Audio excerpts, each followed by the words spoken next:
10 o'clock, call this meeting of the Lackawanna County Commissioners to order. And if you would stand, please, for the Pledge of Allegiance. Today's pledge is being offered to us today by Sergeant Branson Cass, who served for 10 years with the 328th Brigade Support Battalion of the Pennsylvania Army National Guard. He was deployed to Iraq in 2008 in support of Operation Iraqi Freedom. Mr. Bronson served as a transportation specialist with the 56th Brigade Combat Team Stryker, where he planned and oversaw supply route missions in support of theater combat operations. His awards include the Iraqi Combat Medal, the Combat Action Badge, the Global War on Terror Medal, the Army Commendation Medal. Mr. Bronson currently leads outreach and recruiting for military and veteran services at Marywood University. While Marywood previously had a program related to veterans, it was not focused on outreach or growth. Since stepping into his role, Mr. Bronson has prioritized building relationships and rebuilding that program from the ground up to better serve veterans and to better serve the community. He is sure to lead us in the Pledge of Allegiance and will brief us on the very first military service fair that's going to be held at Marywood University this coming Friday. Mr. Bronson, please. I pledge allegiance to the flag of the United States of America and to the republic for which it stands, one nation, under God, indivisible, liberty and justice for all.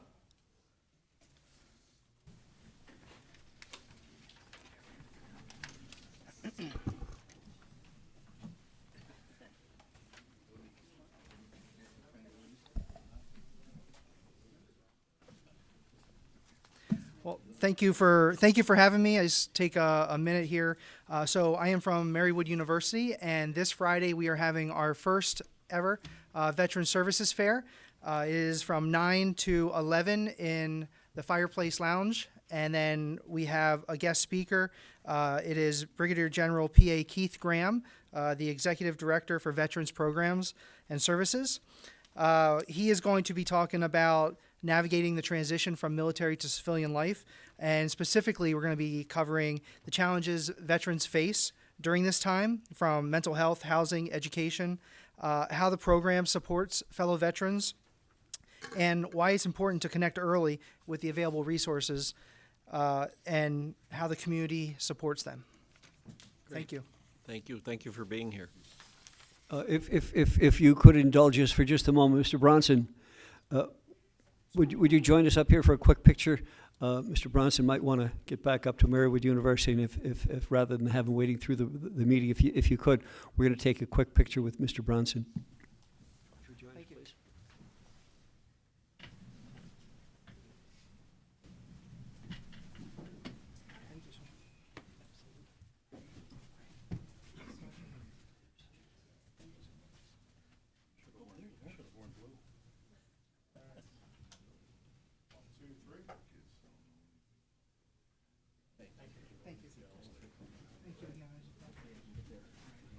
Thank you. Thank you, sir. Thank you. Before we start the meeting or get into our public comment and reading of the minutes and our procedures, just want to make clear to people that might not be aware, that might have misunderstood by some posts that have been made by people on social media that were not correct. We're not misinformation, I think we might call it, about what's included on our agenda today. We discussed a proposal for a Protect Our Neighbors ordinance during a recent work session and brought it up in our last meeting and agreed to consider this and debate this and consider whether or not it's going to be adopted by the commissioners. It is currently being studied by our law department, and it's not up for proposal right now because it is still being studied. And I hope that we'll have information that we need in which we can make a judgment on the proposed ordinance or modify the way it's written. But we aren't going to make that decision until we have the information that we need to make a fair and educated decision. I personally have been reaching out to multiple sources for information. I reached out to the Pennsylvania Attorney General's office. They got back to us rather quickly with a rather succinct response that in effect, that they don't offer advice on anything to a municipality in something like this. I also reached out to our DA. I reached out to the Pennsylvania County Commissioners Association, and they, in turn, we reached out to counties across the Commonwealth for what they are doing or not doing regarding this. So far, we have information on 4 different counties, and I believe that was Allegheny County and Philadelphia County. They adopted an ordinance similar to what we are discussing here, and 2 other counties, Harrisburg and Reading, and they're considering those ordinances. We still haven't heard from a lot of other counties. I reached out to Luzerne County and talked with them about their position on it. They have concerns regarding this because one of their primary concerns is that the county has no jurisdiction over municipal police departments. Also I reached out to the U.S. Attorney's Office, haven't heard from them, but in retrospect, I'm not going to reach out to them again. There are 3 different individuals that I work with in Harrisburg that are now county officials in other counties across the Commonwealth. I haven't heard back from them. So we are considering this in a very serious way. It's not being taken lightly. We want to have all the information that is necessary to make a proper and appropriate decision. And I hope that at our next meeting, March 4th, we'll be able to report back to you with what we are going to do, whether we're going to adopt one, modify one, or not adopt one. But we aren't going to make a decision until we have all the information that we need to make an appropriate and educated decision. So those of you that are here to speak on that one way or the other, it is on hold and will be on hold until we get the information that we need. Have a motion to approve the reading of the minutes? Motion. Second. All those in favor? Aye. Aye. An opportunity for the public to address the board on agenda items only. And keep in mind, the ordinance is not on the agenda.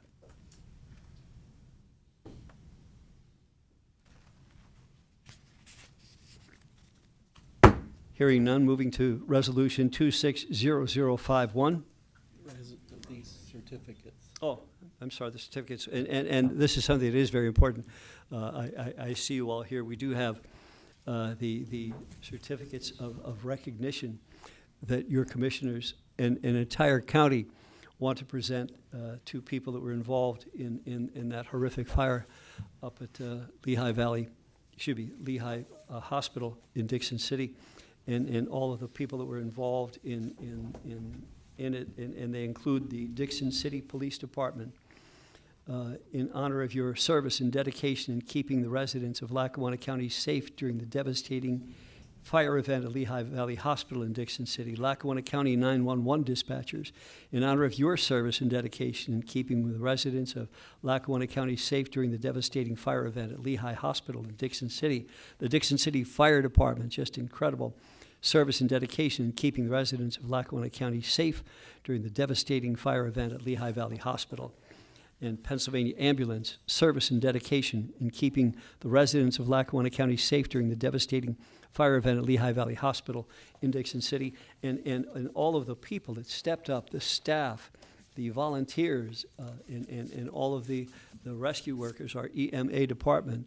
I think not only all of us are in awe of what went down that day, but all across the Commonwealth, all across the country, I know that people are speaking of it, where you have a situation where a fire that came up that quickly, and with a hospital with 77 patients, many of them in serious condition, were evacuated so quickly and so efficiently, and the staff at Lehigh Valley Hospital, from the medical staff to the maintenance staff and the people at the office staff that came in and got all of these people out at 10:30 at night, and not a single injury, not a single negative incident. Everybody was treated properly and was rescued in just an incredibly efficient manner and safe manner. And I can tell you that our commissioners and perhaps Commissioner Gaughan or Commissioner Chermak would like to add to that. Yeah, definitely. You know, as a first responder, that's, you know, we train for things constantly, for things that you hope will never happen. And when things happen like this, until it's over, you have no idea how good you did or how you were gonna do. But I can tell you from the minute the first phone call went out, obviously it goes to our dispatch center, our 911 dispatchers. You know, that was a serious, serious emergency. You have a hospital on fire with patients and staff. So from that moment on, and looking back at how everything went, and with the responses from the local fire departments, the local police departments, all the first responders, the state police, our EMA people reached out and have the Colts buses show up for warming stations because it was bitterly cold that night. But just how everything worked, and again, you never know how your system is going to work and the plans that you put in place. Until you do it, it's you know, it's something you train for. But our folks from 911 all the way through the first responders did a phenomenal job. Like Thom said, there was no injuries, everything went as smooth as possible. So my hat's off to everyone that cooperated and that everybody that responded was just an excellent job. I hope we never have to do it again, but we know that when something happens and there's an emergency, that our folks all pull together and do a great job. I couldn't say enough how proud I am of everyone here, but thank you, and just keep up the good work. Yeah, I just want to echo that tremendous job. And when we think about our first responders, you all are truly angels on earth. A lot of people forget that you're there until they need you. And we needed you on that night, and you showed up and showed us what you're all about. And we can't thank you enough for all of your hard work and your dedication. And want to specifically thank Thom Taylor, our emergency management coordinator, and Al Carney, our 911 director, who did a tremendous job with others in coordinating the effort. So thank you. Thank you.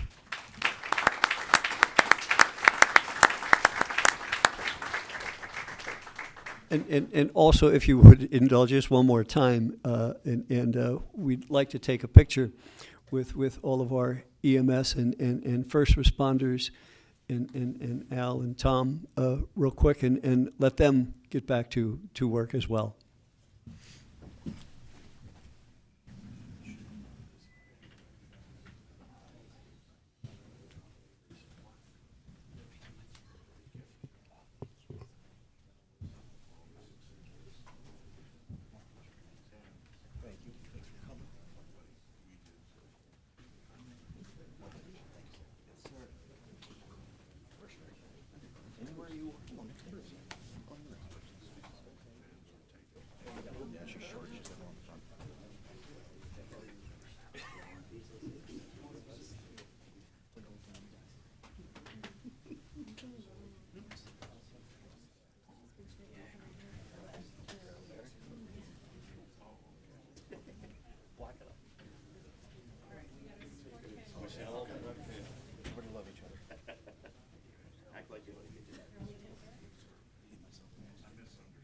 Also, it was pointed out too that reminder how cold it was then.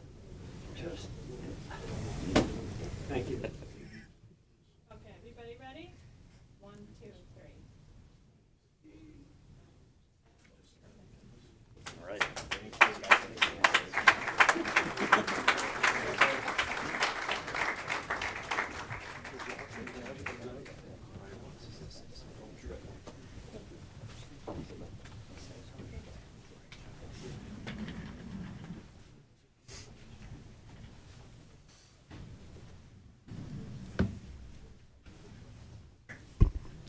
Mr. Taylor? Commissioners, I just want to say thank you for acknowledging the first responders. Like you guys said, without them, a lot of them are volunteers. They do it for free. It's what they love to do, and when the pager goes off or that call comes in, they do what they need to do, and the thousands and thousands of hours that we train for, it came to fruition. You know, I want to call out Bruce from Penn Ambulance.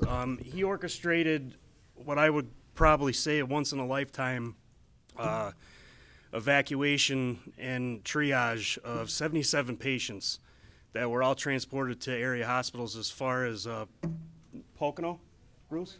All the way to Pocono, all the way to Hazleton. We had Chester County EMS come up. They brought an ambulance up. So my hat's off to Bruce for orchestrating that, because it's not an easy job. And the Dixon City Police Department, under the leadership of Chief Belinsky, Officer Gallagher, he's not with us today, but he orchestrated the initial evacuation of all the patients with the hospital staff. So, and then our 911 dispatchers, kudos to them for hanging in there and taking all those phone calls and radio transmissions. But thank you for acknowledging that, and thank you to the first responders.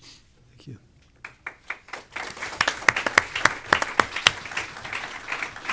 Mr. Carney? I'd like to echo, again, the same sentiments. Chase Belinsky, one of the Dixon City firemen, was one of the first persons. He's a 911 dispatcher. He took the call, worked the beginning part of the call, and then 45 minutes or about an hour later, he responded to the fire and then worked as a fireman throughout the rest of the night for the next 4 or 5 hours. So, but not just him, all our 911 dispatchers, they were willing to stay over. They were willing to do whatever it needed to make sure everybody was safe. We had one who called in, heard there was a fire, and said, "Do you need help? I'll come in." When he came in, he was only needed for maybe 45 minutes, but he was willing to drive in and help. So kudos definitely to police, fire, state police, you name it. There were Colts. We can't forget Colts. I mean, we called them, and they were faster than we could ever imagine. And we found out, I didn't know this, but they volunteer their time, to come out and respond to emergencies. And they work with this. We do a couple events a year, or about one event a year. And they come up and they support us in every which way. So we appreciate your support and the community's support. Thank you. And did you have, it was around 30 units responding from 5 different counties? There were 30 ambulances, let alone, 40 ambulance. 40 ambulance, and then there were probably a dozen fire departments involved, so it's Incredible. 25 state troopers, and then local law enforcement. Yeah. Amazing. Thank you. All right. Thank you. Thanks.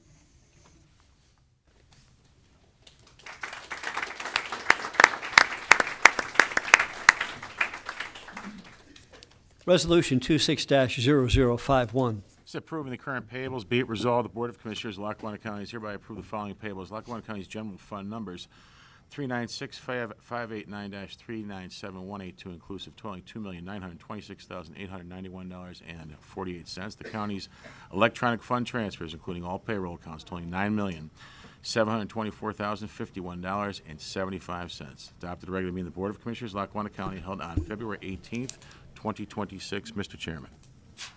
Motion to approve Resolution 00260051. Motion. Second. On the question? All in favor? Aye. Aye. So approved. Resolution 26-0043. It's approving the juvenile probation grant. Be it resolved, the Board of Commissioners of Lackawanna County is hereby approve the Juvenile Court Judges Commission Grant fiscal year 25 through 26 for the Department of Juvenile Probation in the amount of $247,306. Adopted regular meeting of the Board of Commissioners of Lackawanna County held on February 18th, 2026. Mr. Chairman, here to speak upon that is Juvenile Probation's Chief Probation Officer, Ms. Melissa Pavlovsky. Good morning. Good morning. Since July 2013, the Lackawanna County Juvenile Probation Department has participated in the Juvenile Court Judges Commission Service Grant. This grant assists our department with the implementation and development of the Juvenile Justice System Enhancement Strategy. This is a statewide approach to develop a unified level of service for youthful offenders and build stronger relationships with families, schools, and community-based providers. This innovative approach helps reduce recidivism and uses evidence-based practices when treating juveniles while protecting the community. These strategies have been utilized for the past several years and will continue to improve delivery of services at no additional expense to our department or the county. The grant is in the amount of $247,306. Of motion to approve 26-0043. Motion. Second. On the question? All in favor? Aye. Aye. Resolution approved. Thank you. Thank you for your support. Thank you. Resolution 26-0044. Entering into an intergovernmental cooperative agreement. Be it resolved that the Board of Commissioners of Lackawanna County is hereby enter into an intergovernmental cooperative agreement with Elizabeth Mundley, Esquire, and the Domestic Relations Section of the Court of Common Pleas. The agreement is to take effect February 2nd, 2026 through September 30th, 2030. Adopted regular meeting of the Board of Commissioners of Lackawanna County held on February 18th, 2026. Mr. Chairman, here to speak upon that is the Director of Domestic Relations, Ms. Kathy Hardaway. Good morning. Good morning. At this time, I'm requesting approval of an intergovernmental agreement with the Lackawanna County Court of Common Pleas for the services of a hearing officer. This is not a new position, but a replacement due to the resignation of the former hearing officer. The role of the hearing officer is to adjudicate support orders established by domestic relations officers. The salary for this position is approved by the Salary Board and included in the court's annual budget.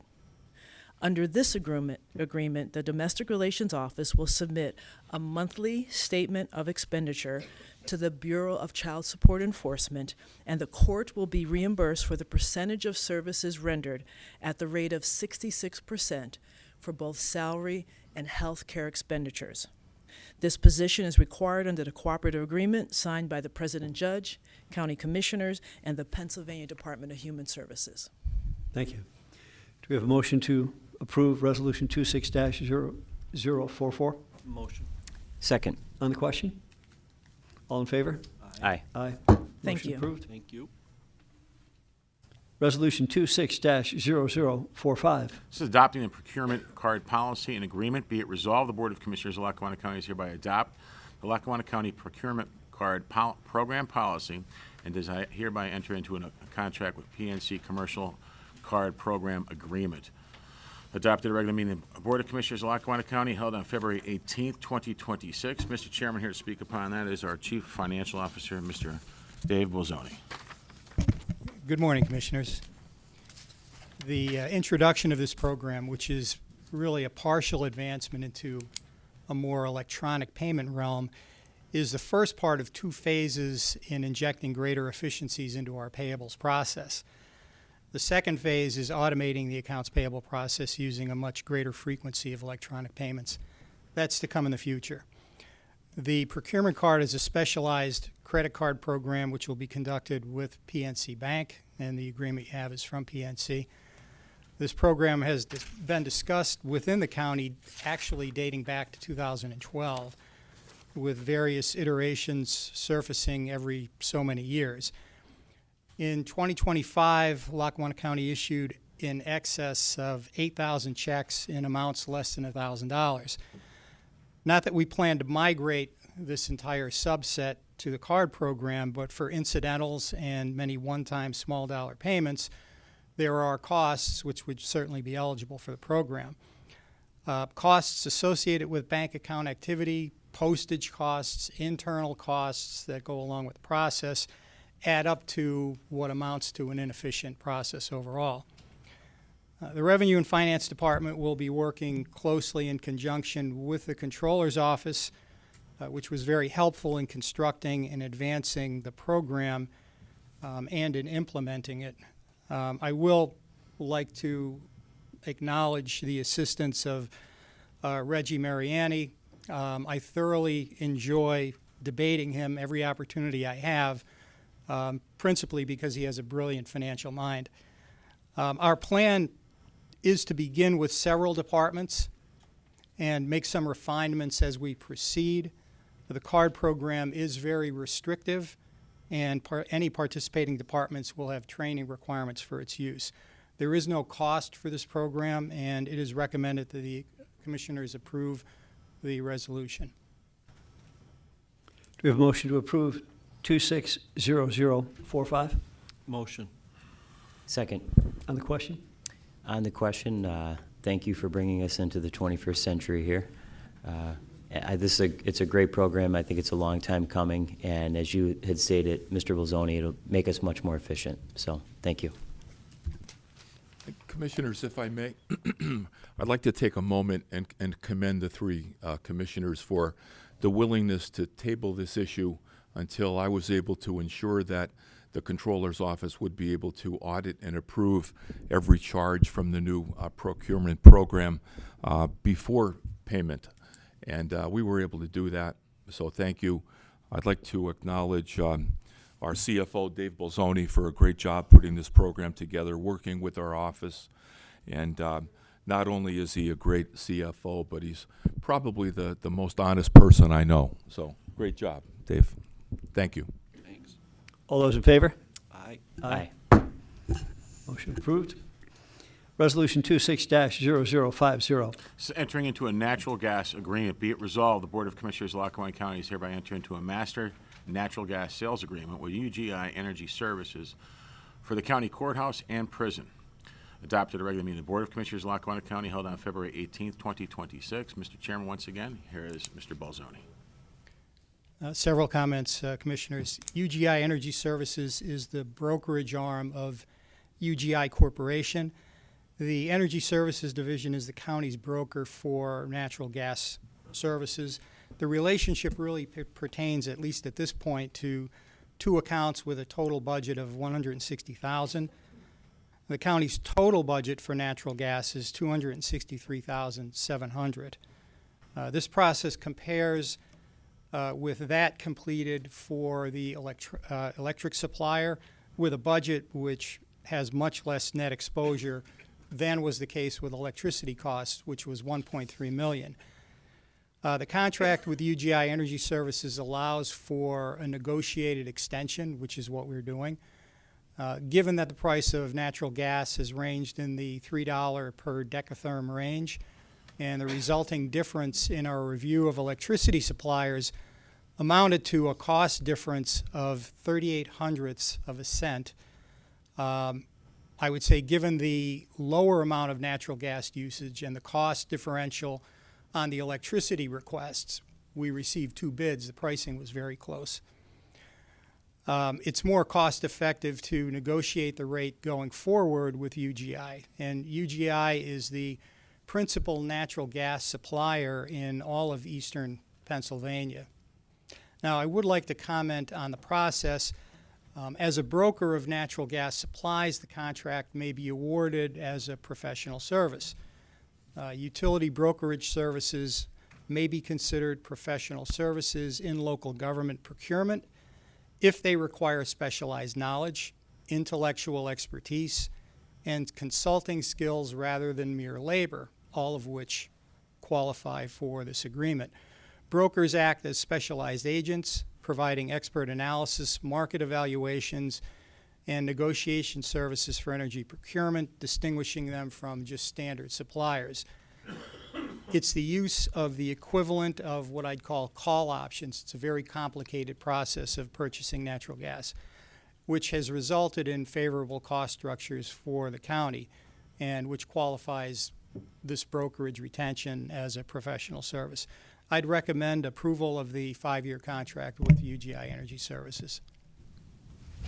Motion to approve Resolution 26-0050. Motion. Second. On the question? All in favor? Aye. Aye. Resolution adopted.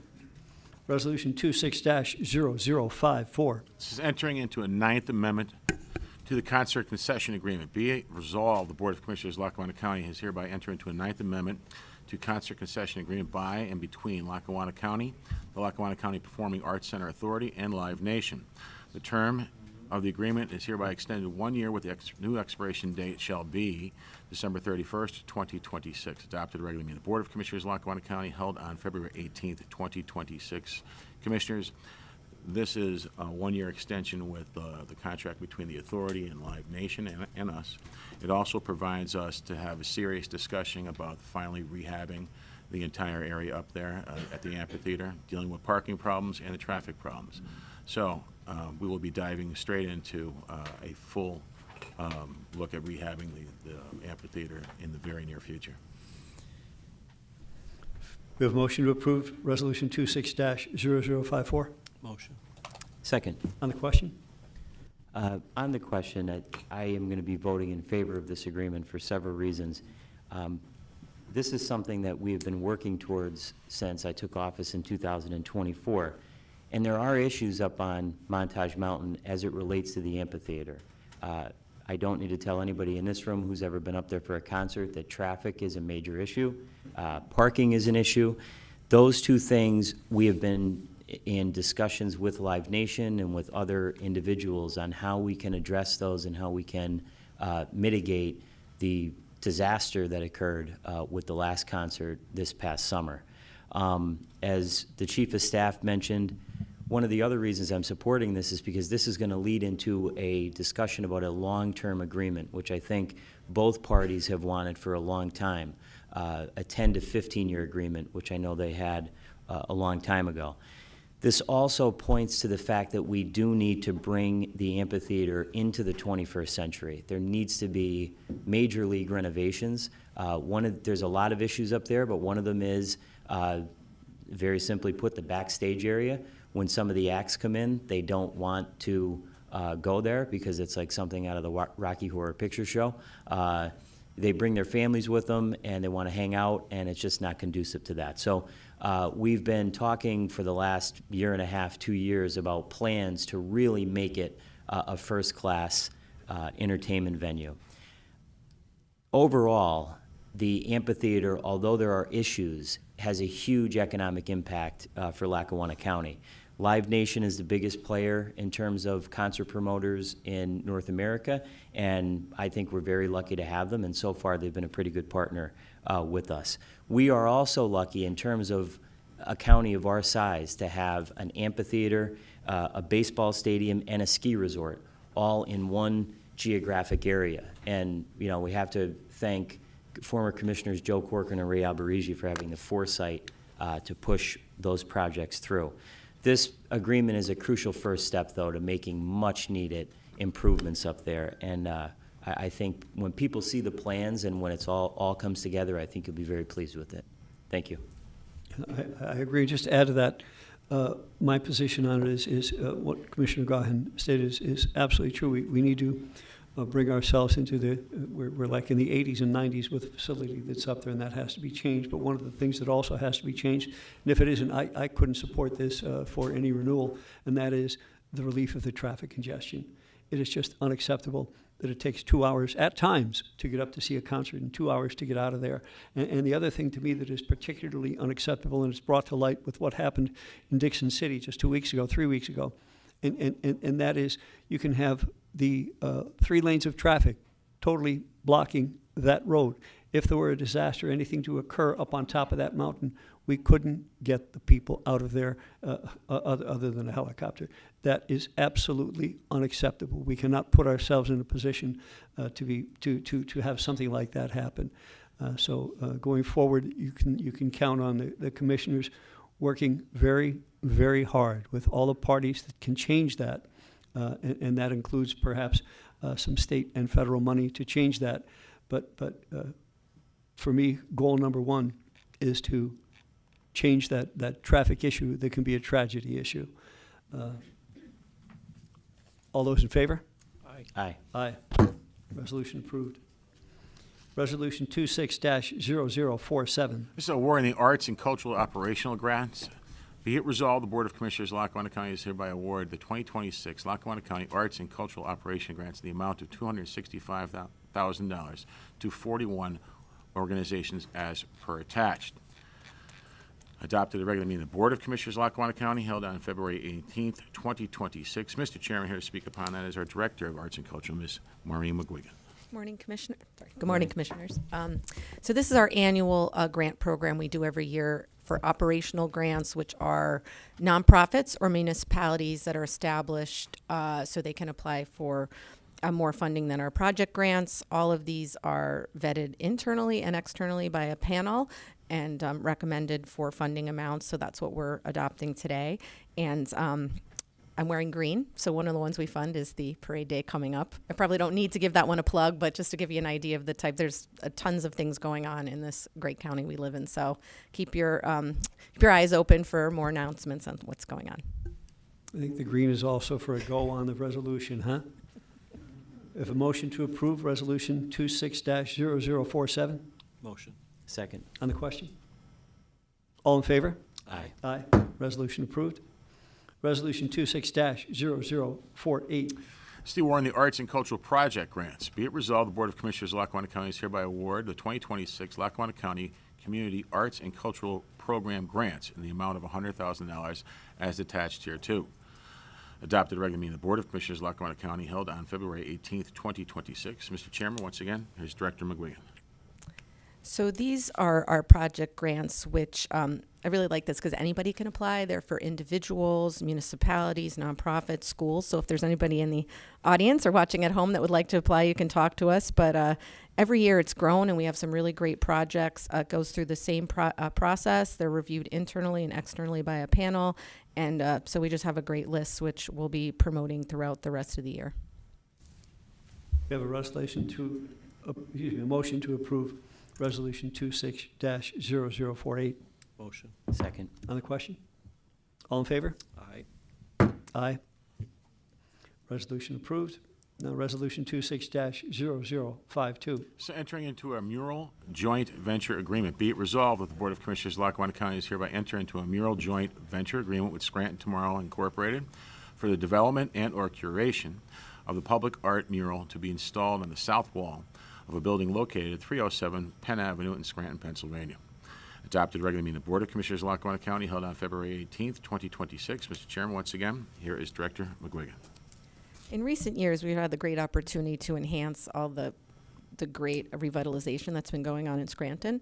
So part of that is public art, and this is the latest one that is celebrating a part of our history that I still think the story needs to be told about vaudeville. If you could play Scranton, you could play anywhere. So we're excited about this. It's a very detailed architectural mural that shows buildings in Scranton as well as performers who have played here, and it'll be on the beautiful block of Penn Avenue there, but also near where a lot of our theaters were too. We have a motion to approve Motion. Second. on the question. All in favor? Aye. Aye. Approved. Motion 26-0053. This is entering into a mural artist agreement. Be it resolved, the Board of Commissioners of Lackawanna County is hereby entering into a mural artist agreement with Scranton Tomorrow and Jonathan S. Ladacker. This is Work- broken into two separate pieces. I'm sorry, I just gave my big speech too. Right. Then you don't have to say anything when this is over. For Mr. Jonathan S. Ladacker for work performed relative to the mural that will be located at the 307 Penn Avenue, Scranton, Pennsylvania, beginning on March 1st, 2026 through October 1st, 2026, at a cost of $72,500. Adopted at a regular meeting of the Board of Commissioners of Lackawanna County held on February 18th, 2026. Mr. Chairman, here to speak or not speak about it is Director McGuigan. Well, you know, we do our due diligence at least. There's a lot of contracts in mural work. So yeah, exactly. This is actually with the artist. The other one was a partnership agreement because we work on this with Scranton Tomorrow. So Motion to approve Motion. Second. on the question. All in favor? Aye. Aye. Motion approved. Resolution 26-0046. That's the appointments to the Multi-Purpose Stadium Improvement Boards. Be it resolved, the Board of Commissioners of Lackawanna County on March 12, 2014 established an improvements board, and whereas pursuant to Section 8-02C1 of the Multi-Purpose Stadium Lease Agreement by and between the Multi-Purpose Stadium Authority of Lackawanna County, Pennsylvania and SBW Yankees LLC, the parties must establish a board of directors defined in the lease agreement as the Improvements Board for the purpose of maintaining the Capital Improvements Fund and overseeing the use of these funds available in the Capital Improvements Fund for capital improvements, as those terms are defined in the lease agreement. The lease agreement further states that the Improvements Board shall consist of 2 individuals appointed by the leasee and the 2 individuals appointed by the county. Each individual designated by the county may be removed and replaced by the county at any time. Any capital improvement for which the Improvement Board authorizes the use of funds for the Capital Improvements Fund shall be a authorized capital improvement. as that the term is defined in the lease agreement, and P, further resolved that in accordance with Section 802C1 of the lease agreement as aforesaid, the Lackawanna County Board of Commissioners does hereby appoint Solicitor Paul J. Walker and reappoint Minority Solicitor P.J. LaBelle to the Improvement Boards effective immediately. Adopted at a regular meeting of the Board of Commissioners, Lackawanna County, held on February 18th, 2026. Mr. Chairman. Motion to approve. Motion. Second. On the question? All in favor? Aye. Aye. Resolution approved. Resolution 26-0049. These are appointments to the Lackawanna County Housing Authority. Be it resolved, the Board of Commissioners of Lackawanna County is hereby reappoint the following individuals to the Lackawanna County Housing Authority. Attorney Paul Walker of Roaring Brook Township, term effective immediately and to expire December 31st, 2030, and Thomas Barrett of Dunmore, term effective immediately and to expire December 31st, 2029. Adopted at a regular meeting of the Board of Commissioners of Lackawanna County held on February 18th, 2026. Mr. Chairman, I'd like to point out that this Attorney Paul Walker is not our Solicitor Paul Walker. Thank you. Motion to approve. Motion. Second. On the question? All in favor? Aye. Aye. Resolution approved. Resolution 26-0042. It's a motion. Motion to approve? Which one are we on here? 42? Yeah. Do you want to read Um, any of that, or? Yep, you have to read the motion. This is to award plank road structure replacement to the most responsible bidder, Minicki Incorporated, 453 Ziegler Street, DuPont, with a total bid of $1,067,000. Frank is going to speak. Mr. Suma?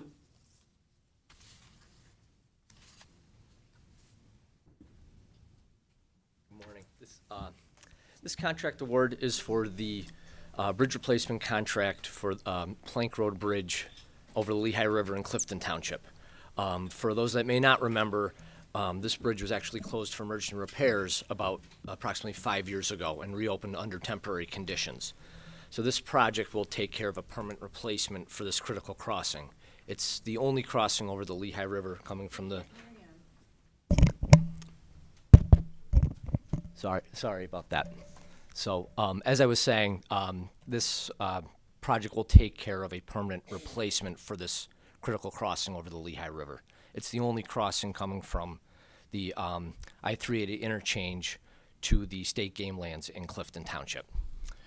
We prepared uniform bidding documents and conducted a public bid, upon which 4 bids were received, with the low bidder being Minicki Construction at a price of $1,067,000. Minicki has submitted all required bonding documents, and they have a good work history for bridge construction for Lackawanna County. So we therefore recommend awarding the project to Minicki. Motion to approve. Motion. Second. On the question? All in favor? Aye. Aye. Resolution, motion approved. Now the opportunity for the public to address the board.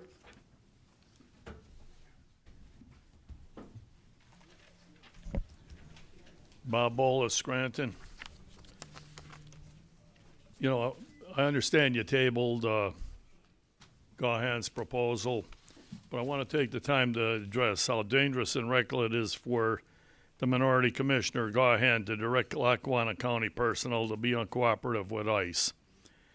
This not only puts citizens at risk for illegal migrant crimes, it encourages misinformed, radicalized citizens to risk their lives by agitating and physically interfering with law enforcement agency, even though the minority commissioner knows better than to do this himself. Why not explain the truth to the people that ICE is a federal enforcement agency authorized by Congress to enforce federal immigration law, and their operations are sanctioned by Congress. So it's dangerous, foolish, and stupid to try and interfere with them. If you remember, Bill Gaughan is the same minority commissioner who spoke at the No Kings protest last June, which is ironic since he acts as if he's a king. Bravo to the majority commissioners for muzzling him. If he wants to go out and talk about ICE, let him do it as a private citizen, like he said at the King's rally. He was in there as a commissioner. He was there as a private citizen. Let him stick his neck out and back the illegals that he seems to be in favor of. The reason two agitators died in Minneapolis is because the local government there does the same thing Gaughan, our minority commissioner, does. They fearmonger already radicalized citizens whose entire worldview is about ICE. The two deaths in Minneapolis were agitators who interfered with a sanctioned law enforcement operation. It's unfortunate, and the blame lay squarely with the liberal politicians who misinformed and encouraged bad behavior. But would you ever see Bill Gaughan or another liberal politician blocking roadways in front of law enforcement, kicking their headlights out or taillights out? Of course not, because they know better.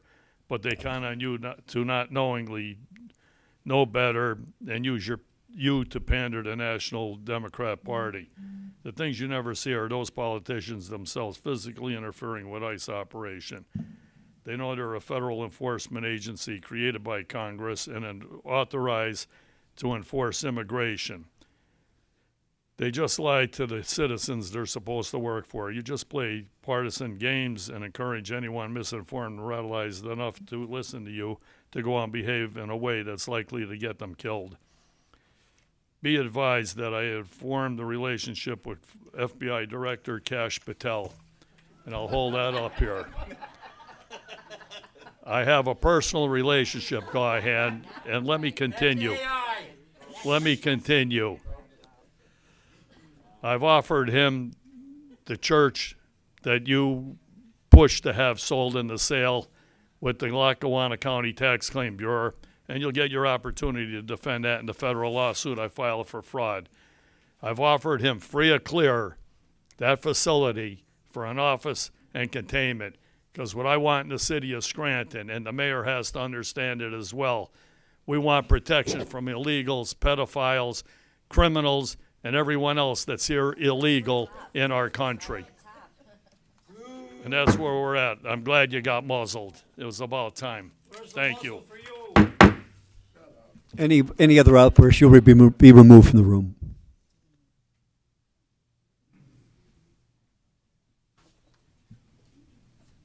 Hi, my name is Marty, and I'm here also to address the Welcoming County Ordinance. I'm from this county. I was born here. I grew up in Dalton. I've lived in this county for most of my life. My disabled sister died in this county due to law enforcement negligence. I care a lot about making Scranton a better, safer place for people of all backgrounds. Scranton is fortunate to have a more diverse community than some may realize, and it is also home to many interesting cultural events involving local artists, musicians, and writers. Scranton has a history of immigrant communities going back over 100 years to Irish, Italian, Polish, and German immigrants. The immigrant communities of today continue that tradition. With a history of population loss, our area needs the financial and cultural advantages brought by diverse populations moving here. It makes the area more unique and desirable to future generations of all backgrounds. Furthermore, a lack of protections could allow for a more involved federal invasion into our communities, which could ultimately tear them apart. A protracted conflict between ICE and the community could lead to more violent murders of American citizens by law enforcement. And in an area like ours, allowing ICE to come unimpeded and inflict violence on the community sends the wrong message to the immigrants and young people who are the future of this city and county. The Welcoming County Ordinance shows that our municipal government is invested in de-escalation of conflict and the growth of our city.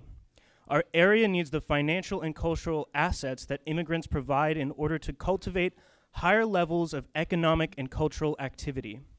I don't think our community, which is so fragile in its recovery from the post-industrial economic period, needs government agents forcibly removing productive members of society from it. In Minnesota, various trade organizations have attested to the negative economic effects of increased ICE activity in the state. If we want to develop our city and county into a place that is desirable to live and work, this is one way of giving people of all backgrounds security and a cultural and financial future in the county of Lackawanna. If we allow our communities to be plundered by the federal government, then as has happened in the past, we will lose our cultural and financial activity to nearby major cities like New York and Philadelphia. But if we show that we can act independently and protect our communities, we can continue to cultivate a growing and successful city and county. Thank you.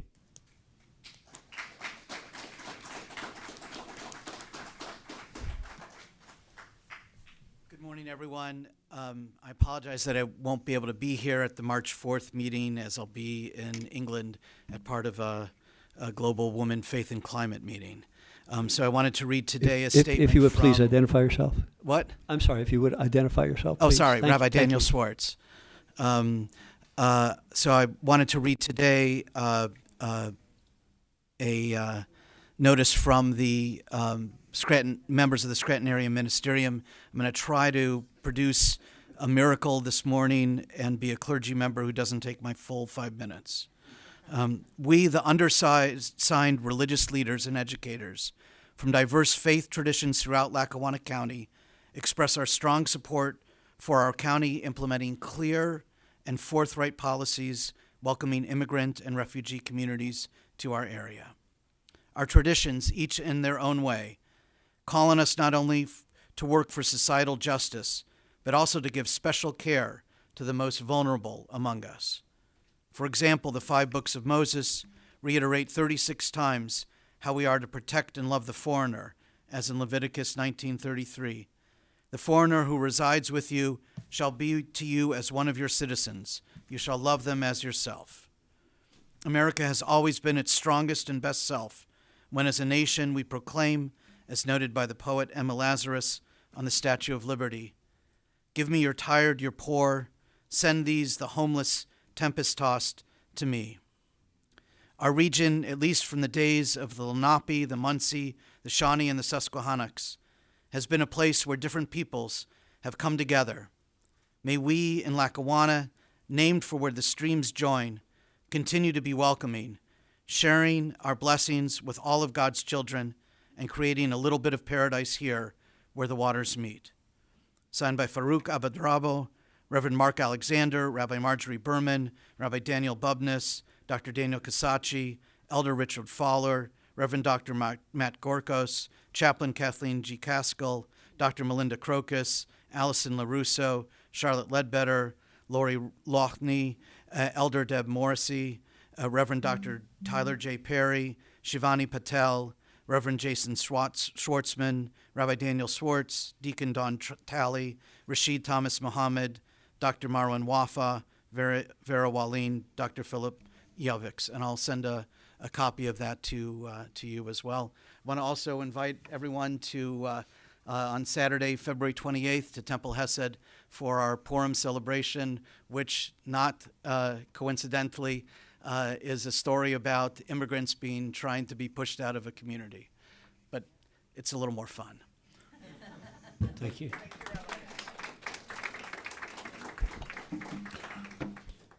Ladies and gentlemen, when you're coming to the podium, please state your name and the municipality that you live in, clearly so she can write it down. Thank you. Good morning. My name is Sarah Balmer, and I live in Moscow, Covington Township. I'm here today to speak in favor of the Protect Our Neighbors Act.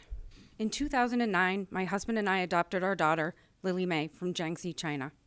We are not leftist lunatics or paid agitators. In fact, we were lifelong Republicans. Last year, we became increasingly uncomfortable with ICE's tactics. People told us we were overreacting. It was not as though ICE was going to be on the streets of Scranton. Yet, on the morning of November 29th, 2025, my daughter and I went to pick up tickets for the Nutcracker Suite at the theater at North. As we were walking to our car, armed men in tactical vests started moving in from all directions and looked to be surrounding a postal worker across the street from us. I thought, my God, they're taking the mailman. I had my daughter lock herself in the car, then took out my phone and started recording. They did not take the mailman. Instead, they moved to the door of the house he was delivering to. They questioned an occupant, searched the house, and left without whomever they were looking for. As they walked away, they noticed me with my phone. They condescendingly waved, took my picture, and videoed me. I can only assume I've now been entered into an enemy of the state / woke leftist database. I do not think I've ever been more afraid in my life. My daughter was unable to speak for 2 hours and later told me she thought they were going to shoot her mom. We had her start carrying pictures of her passport and certificate of citizenship on her phone. But then we started hearing stories of immigrants having their phones taken away by ICE before being able to show proof of citizenship. So we had her start carrying her passport. Then we got word of an adoptee who was detained by ICE while simply walking the street. And what was her crime? ICE agents detained her because, according to them, her appearance did not match her last name. I would like to repeat that. Her appearance did not match her last name.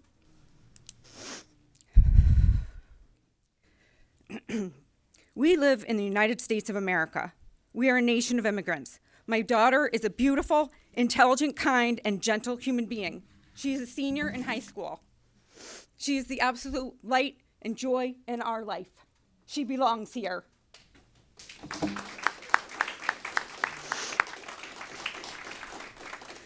Lily Mae is a senior in high school and should be worried about clothes, makeup, and college applications. She should not be worried about being detained by her own government for not matching her last name.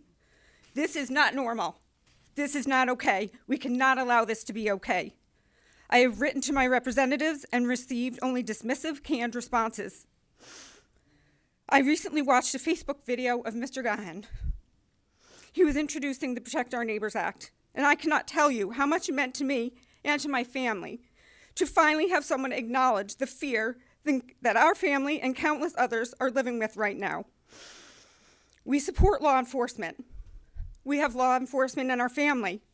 We support immigration laws, but we no longer support ICE. We do not trust ICE to uphold the Constitution.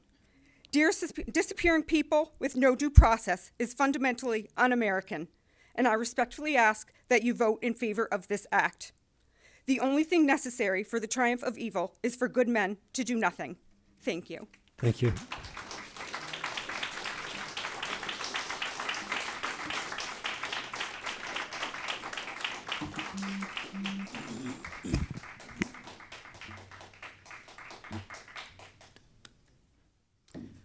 Good morning. My name is Julie Schumacher-Cohen, and I'm a resident of Scranton. I've lived here for 16 years. I want to thank the commissioners for your comments at the February 4th meeting and for joining together, all three of you, in supporting consideration of a welcoming policy for Lackawanna County. Like many today, I'm here to follow up on that. I'm here in support of the Protect Our Neighbors Act and in support of it being adopted by Lackawanna County. I'm also here because my life in Scranton has been enriched by my immigrant and refugee neighbors in a region that is shaped and defined by its immigrant heritage. And I'm concerned, as we heard from our other speaker, who spoke so eloquently and personally, about the human and constitutional rights violations we have seen unfolding with the federal policy of indiscriminate mass deportations. I began getting to know local immigrant and refugee communities more than 10 years ago.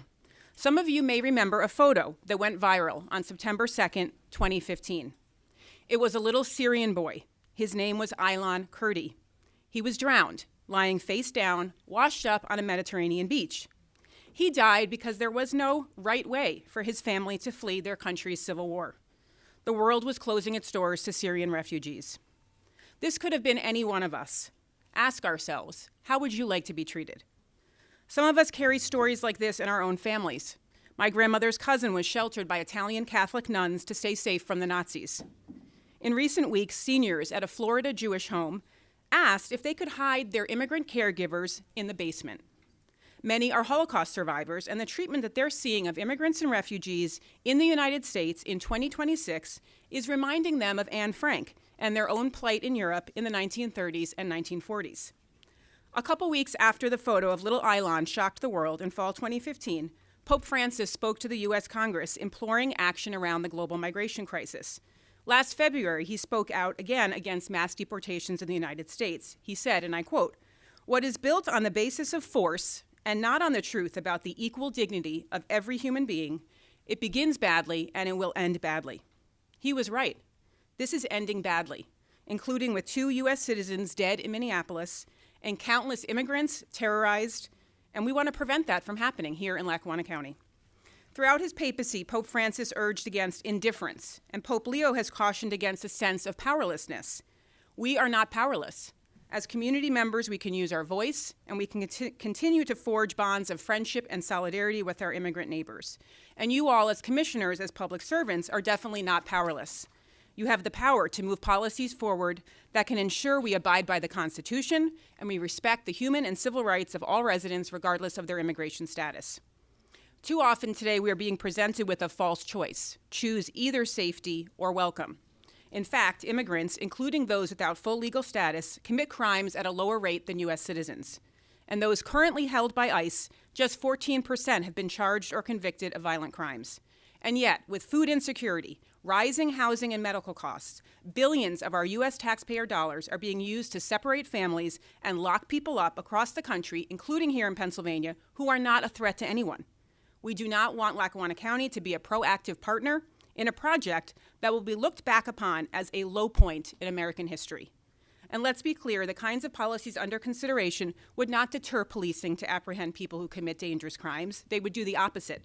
These policies maintain trust between residents and local law enforcement, and they ensure that federal immigration enforcement actions take place in a lawful manner. As Commissioner Welby and others referenced last meeting, unless you are a descendant of the Lenape people, represented by the beautiful mural downtown, this region is one big and ongoing migration story. Immigrants and refugees are our neighbors. They're students in my son's classroom in the Scranton School District. They're fellow parishioners in my pews at my Catholic church, where the most baptisms are among Hispanic families. They're refugees who have come fleeing war or persecution from the Democratic Republic of Congo, Nepal, Syria, Ukraine, Afghanistan. Some of them have even fought alongside U.S. military. They are the many immigrants who have come from across Latin America. They've started small businesses in this county. They've contributed to the local workforce. They pay taxes. They're revitalizing our neighborhoods. They're hosting health and community fairs. They've planted community gardens, and they've brought new cultural festivals. They're trying to restart their lives, care for their families, just like the earlier immigration waves to Scranton. No matter your background, this region has long been characterized by values of family, faith, hard work, human dignity, the common good, generosity, and a caring and welcoming spirit. I'm here to ask today, will we continue that tradition? Thank you. Thank you.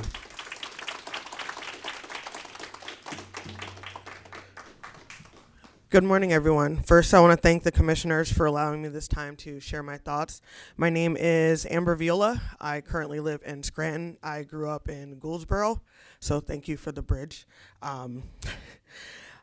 I run social media and marketing for the Lackawanna County NAACP chapter. Like many other residents, I was moved by Commissioner Gaughan's words, calling on us to rise up against out-of-control immigrant agents and also against out-of-control policies, to not stand aside and just let what happened in Minneapolis, Minnesota stand. I support a plan for a county-level restrictions on cooperating with Immigration and Customs Enforcement. Our city and surrounding areas have experienced a minor gradual decline in population over the last few years. Scranton is only about 76,000 people. Our fastest demographic is our Latino brothers and sisters. They only make up about 13,000 people here. The question I keep asking myself is, why is ICE even here? With that being said, almost 95% of our population in this area are not United States citizens. I am a parent first, I'm a veteran second. I have a daughter who's half Italian, and she looks Latina. There's a quote from Family Guy that I love because it shows how race is a social construct, and by looking at someone, there's no way to tell where they're from. The joke goes, is she Italian or some type of Spanish? I think about that when I look at my daughter. I think about the little kids who are running from ICE after leaving their elementary school a few days ago.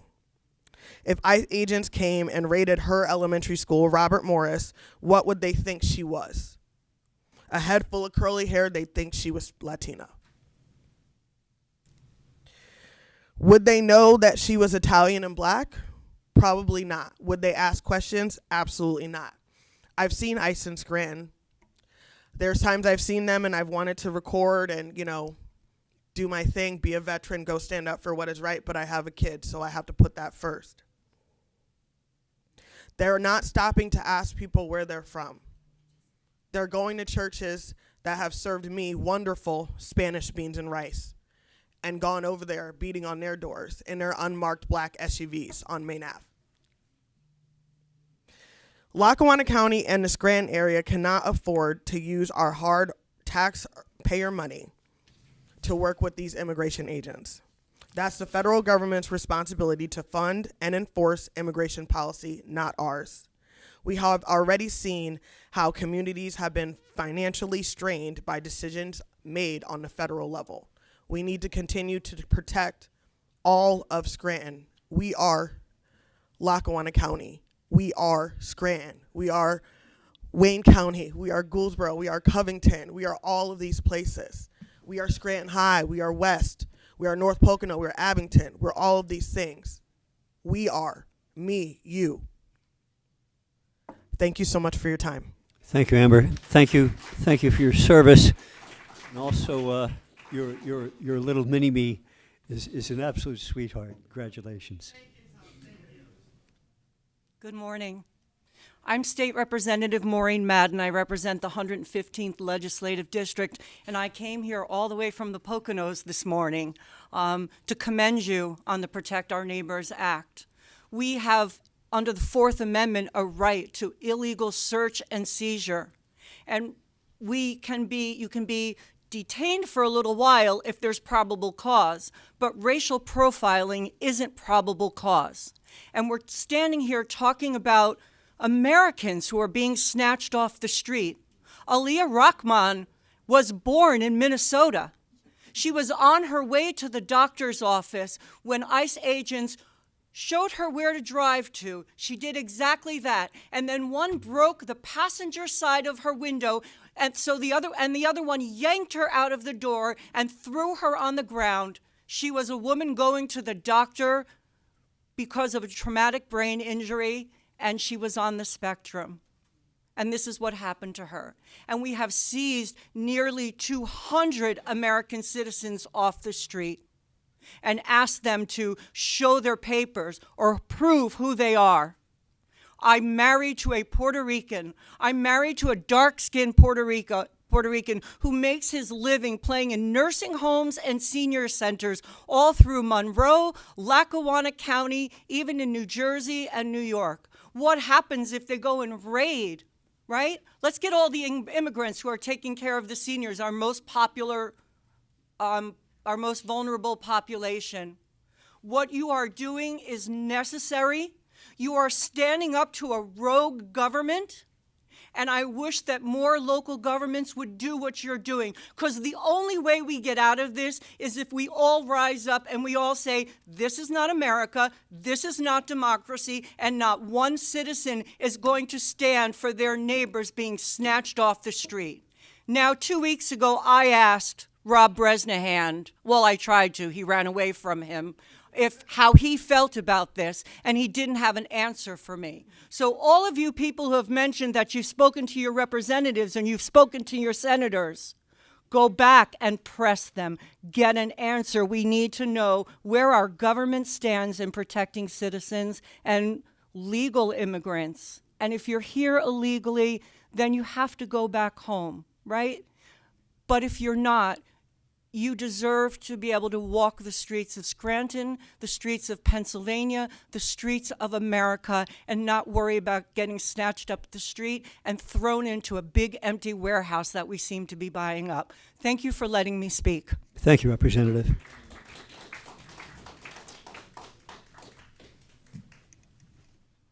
Good morning, Commissioners. Former Commissioner Lorraine Cummings. Can you hear me back there? Can everybody hear now? I still want to respond to all these people, but that's not why I'm here, because this is a distraction. We all got our tax bills last week. That's why this is a big thing in the news. All you people are at the wrong meeting. You need to go to the prison board meeting at 12:30, where our DA will be there, the judges will be there, the sheriff will be there, and they will tell you that none of these commissioners have any control over what you're talking about. None of them. Sheriff is elected on his own. DA is elected on his own. They don't control their offices. I was at a meeting in June at the prison board and took care of this already. They already said that they would support our ICE. You can go back. I'd play the video, but I don't want to have to waste your time because you don't want to hear me anyway. I know you all have your mind made up. But go look at the June meeting, and the DA and the sheriff will support ICE. They have to. It's the law. And I'm not going to argue the point. What I want to talk about is the fact that I was here back in November and told Commissioner Chermak that he had requested a 6% tax increase over a 33% tax increase. Am I correct, Mr. Commissioner Gaughan? Yes, but the math didn't Well, work okay, out. I understand your thinking. However, he had the perfect opportunity to prove that he was right and you were wrong.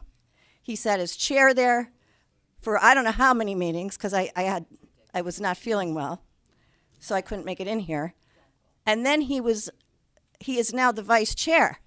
And Commissioner Welby and Commissioner Chermak had the perfect opportunity to reopen the budget and give us that 6% tax increase as opposed to your 33% tax increase. And it didn't happen. And we got our tax bills last week, and that's what this is all about. I'm sorry to say. But you know what? You guys all own that tax increase now. All three of you. Not just Commissioner Gaughan. That's what I have to say. And I don't appreciate it, and I hope you're all voted out of office. Thank you. But to be clear, it was approved long before I got here, and I had nothing to do with it. Not in 2026, we couldn't. This year you could. Yes, you could have. No, we couldn't. Yes, you could have. Just like Commissioner Chermak did back when he was elected, but he raised taxes. Chairman Welby, just so I know you understand, but so the speaker understands, that budget was passed in 2024 for the year 2025. I don't know how I do the time travel, but be as it may. This is all distractions. They don't want to talk about how much you've raised their taxes. That's enough. Okay. Len Dobson from Peckville, Pennsylvania. Look, hold on, please. No one in here wants to have anyone removed. Please stay in order. Thank you. I'm not here to talk about the taxes, but as a matter of course here, I worked with Mr. Chermak, and we worked on the budget. And actually, these guys hired someone that they paid over $15,000 for to come and look at the budget.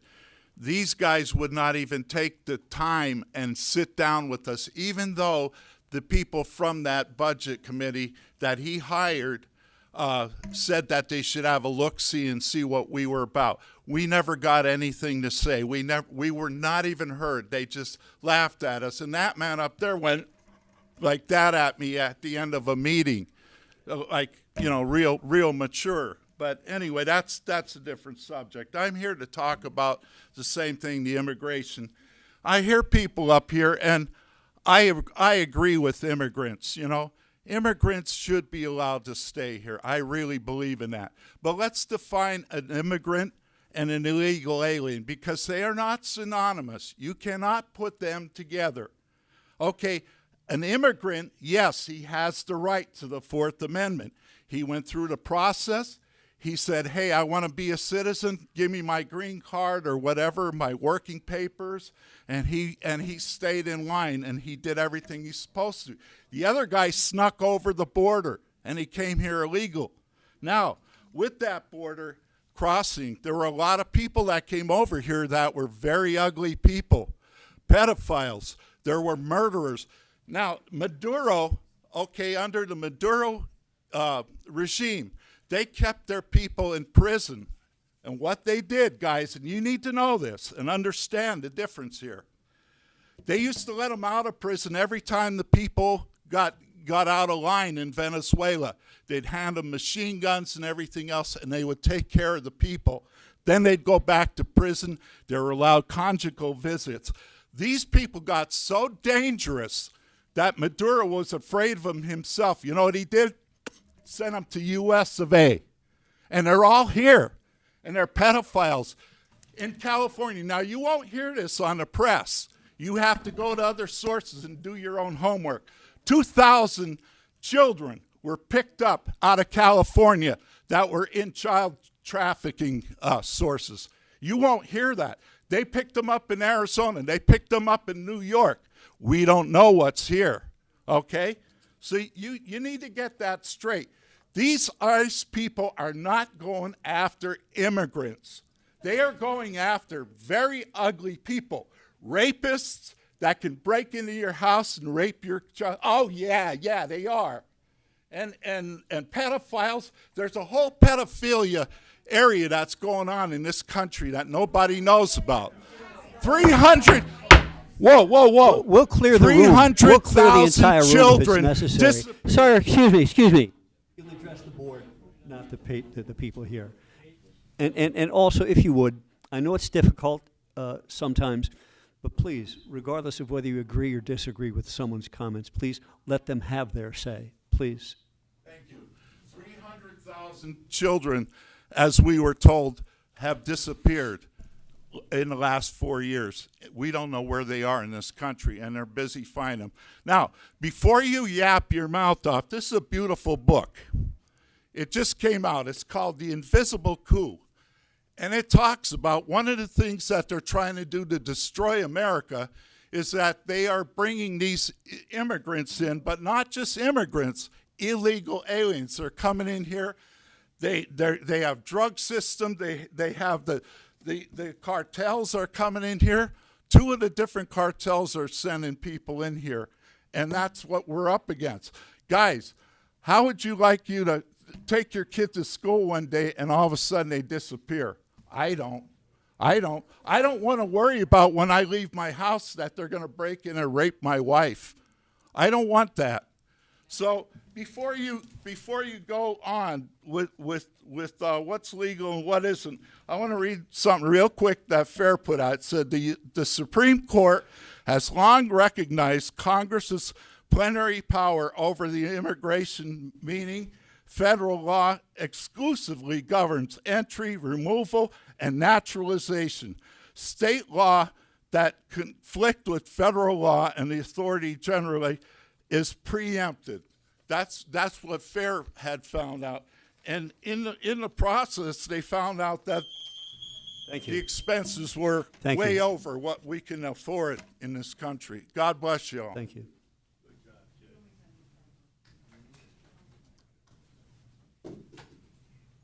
Please.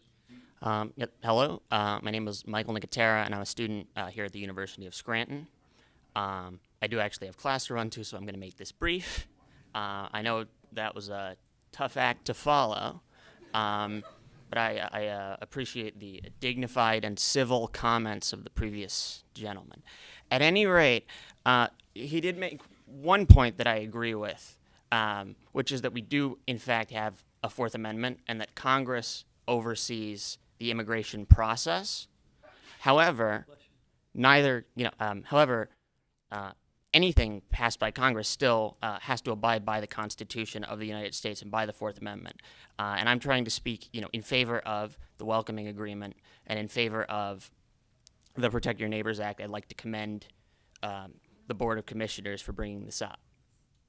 And I just want to say, I think we've seen a lot of vitriol against some of the most vulnerable members of our community, and even against members of the community, immigrants who did come here the right way and who did come here through all the legal channels who are still being victimized. We've seen ICE terrorizing people in our streets, in their homes, and regardless of documentation status, all persons in this country are afforded Fourth Amendment protections. And we've seen warrantless searches of homes. We've seen increased police brutality and violence against both immigrants, documented regardless of documentation status, and citizens across the country. And I think it's very important that Lackawanna County consider the ramifications of this, in my view, pretty heinous policy, especially over the last year, but even before that. And I think you are taking a step in the right direction, and I really look forward to hopefully seeing this bill this resolution passed. Thank you very much for your time, gentlemen. Thank you for your time.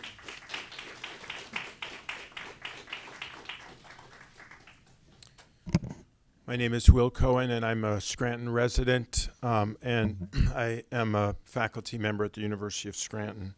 I want to just say a few quick things and then read a brief statement from a mayor in a suburb very close to Minneapolis. The reason ICE was sent to Minneapolis, which was repeated more than once by the president, was in response to a fraud situation that was being prosecuted by federal prosecutors. Once ICE arrived, 3,000 ICE agents arrived and Border Patrol agents arrived in Minneapolis, that prosecution process actually was tremendously undermined and complicated by the fact that the prosecutors had to resign because they were being asked to do things that they could not in conscience do, including investigate loved ones of people who were protesting or even victims of fatal shootings of ICE agents. So we have to be very careful about two things. One is, what is the actual reason ICE is in a place? And people have been saying support ICE, not support ICE. Anything ICE does that's constitutional can be supported. When it's not constitutional, it cannot be supported. And there are many, many unconstitutional acts of ICE and Border Patrol agents that have been documented. The second point before I read the statement is that we're told in Scripture, in all kinds of other contexts, not to lie, not to bear false witness. To say something true about an individual, let's say an individual is guilty of a crime, a murder, a rape, but to not just say that about that individual, but to speak of it as though an entire population is prone to that kind of activity is false witness. And we're seeing a lot of that, and that's justifying for too many people activities that have completely maligned and attacked groups that have been misrepresented by those lies. So we have to be extremely careful about that. This statement is from Jim Hovland. He's the mayor of Edina, Minnesota, and it was shared last week. In these trouble-filled days, the nation should know that Minnesota has not resisted legal immigration enforcement. It has resisted excess. It does not reject law. It rejects lawlessness clothed in authority. It does not deny the nation's right to govern its borders, but it insists that such governance be worthy of and deferential to a free people. These distinctions matter. The future of immigration policy in America will not be shaped by those who merely cheer or condemn, but by those who demonstrate through practice and wisdom that security and humanity can coexist, that enforcement can be both firm and lawful, and that the dignity of persons need not be a casualty in the implementation of policy. Whether the federal government will recognize that cities are not collateral terrain, the trust once broken is far harder to restore than it is to shatter, and that enforcement should be carried out with wisdom and respect for human dignity, regardless of immigration status, remains an open question. Thank you.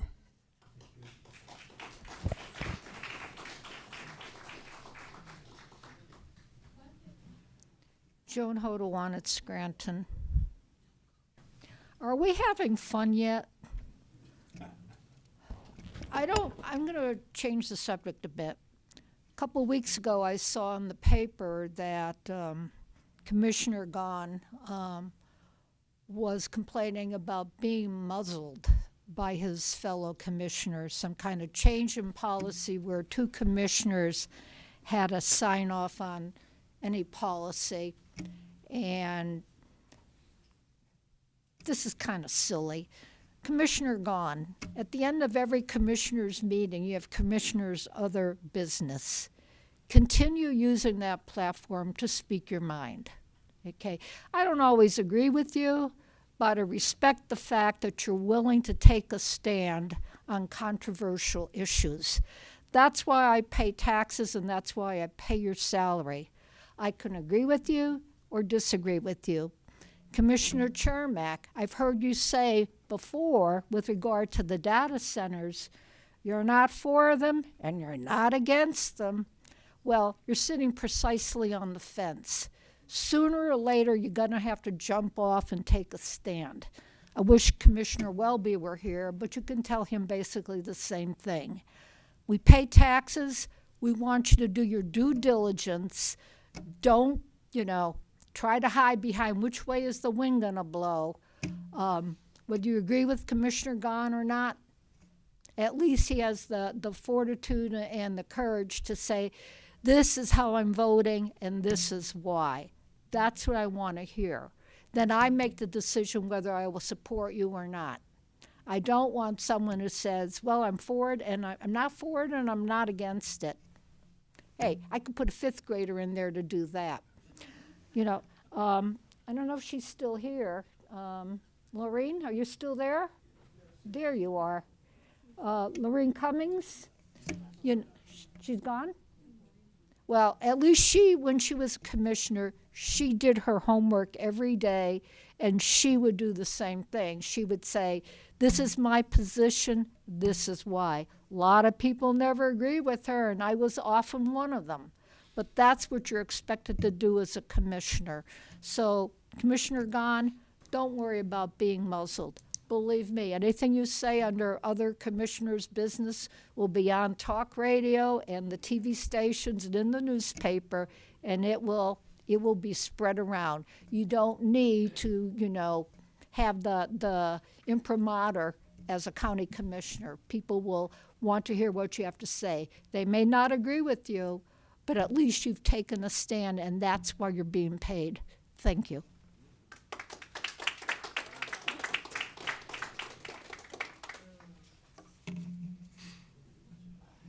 Good morning. My name is Madonna Munley, and I am a lifetime resident of Archbold.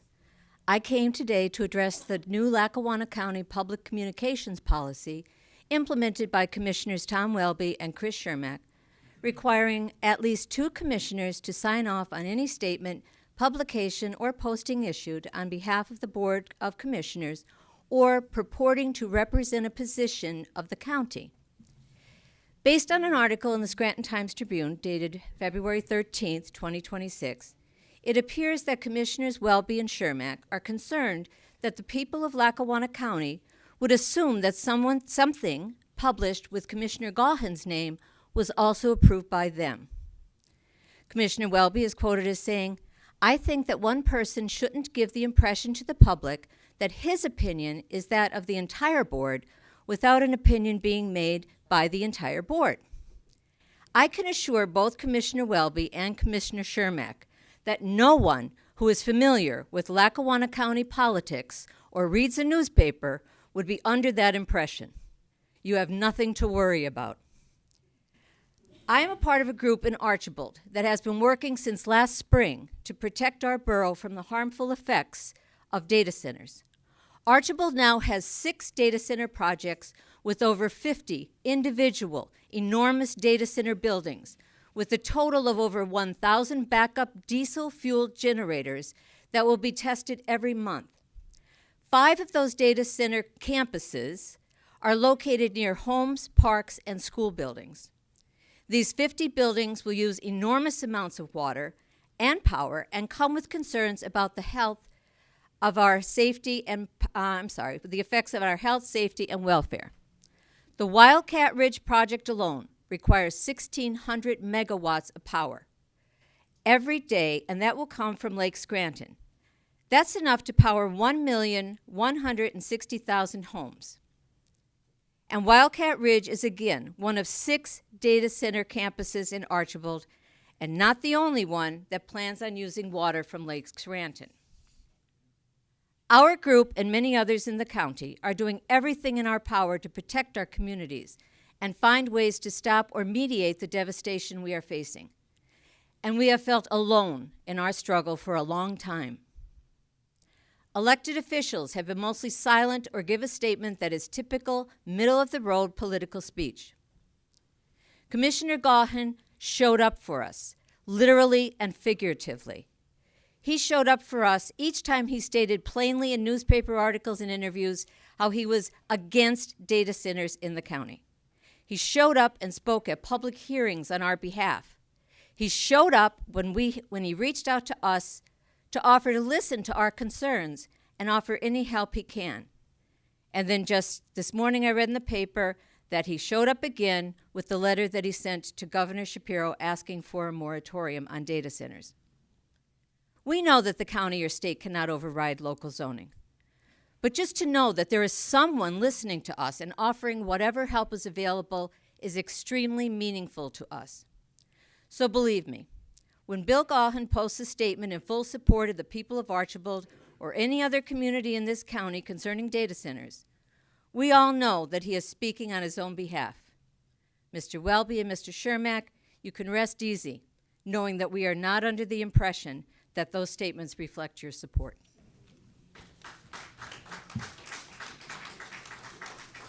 And just real quick to be clear, this isn't a new policy that you're talking about. It's the reestablishment of a former policy.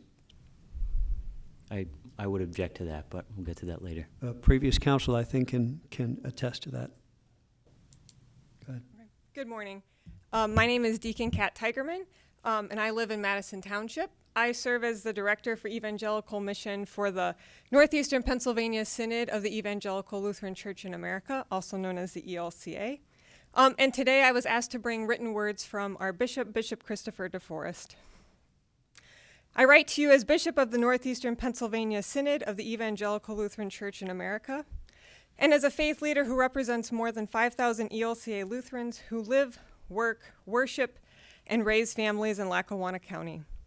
I'm writing to express my strong support for the proposed Protect Our Neighbors Act and to urge its passage for the good of our community and the moral health of our county.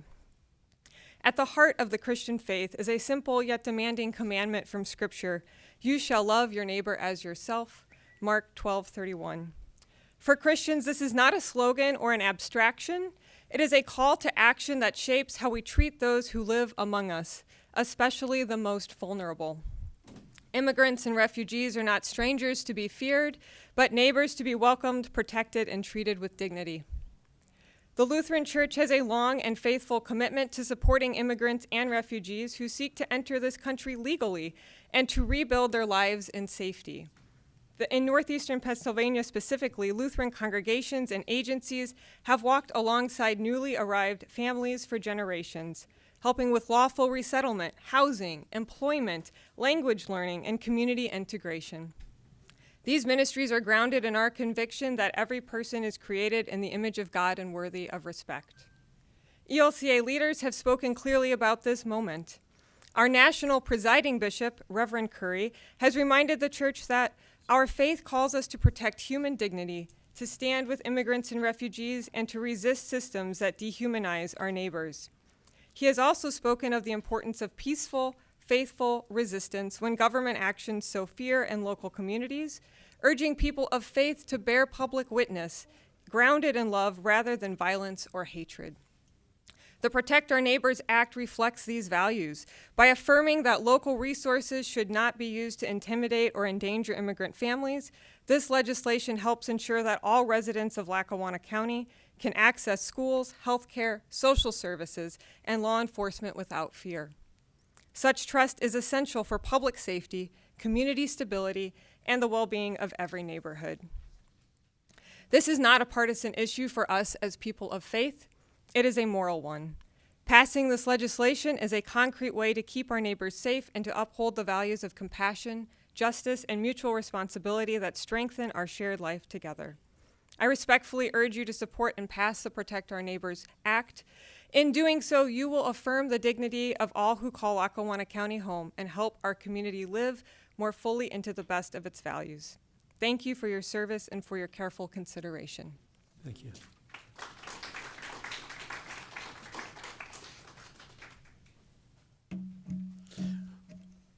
Good afternoon or good morning, Commissioners. My name is Jeff Moran. I live at 424 Wyoming Avenue. Can everybody hear me? Yes. I live at the Finch Towers. I don't know if the commissioners are familiar with the Finch Towers. I know Commissioner Welby, I'm sure Commissioner Chermak, and Commissioner Gaughan are familiar with the Finch Towers. I live there. I've been living there for 6 years. I'm going on my 6th year living there. We just got our maintenance guy just took it down off the main door. A notice from code enforcement. Whatever code that they haven't abide by or whatever, they're giving us 15 days to be out of that building. Okay? I got no place to go. Okay? My relationship with my parents are not good. Okay? We have about 58 apartments in there. Some apartments have couples in there, boyfriend and girlfriend, husband and wife. And a couple of them are probably maybe vacant. In my apartment, it's just me and my cat. We have no place to go. So my question to you guys is, what are you guys doing to help the residents there, with court enforcement? Thank you. Thank you. And I don't think the three of us were not aware of that at all, but we will look into this for you.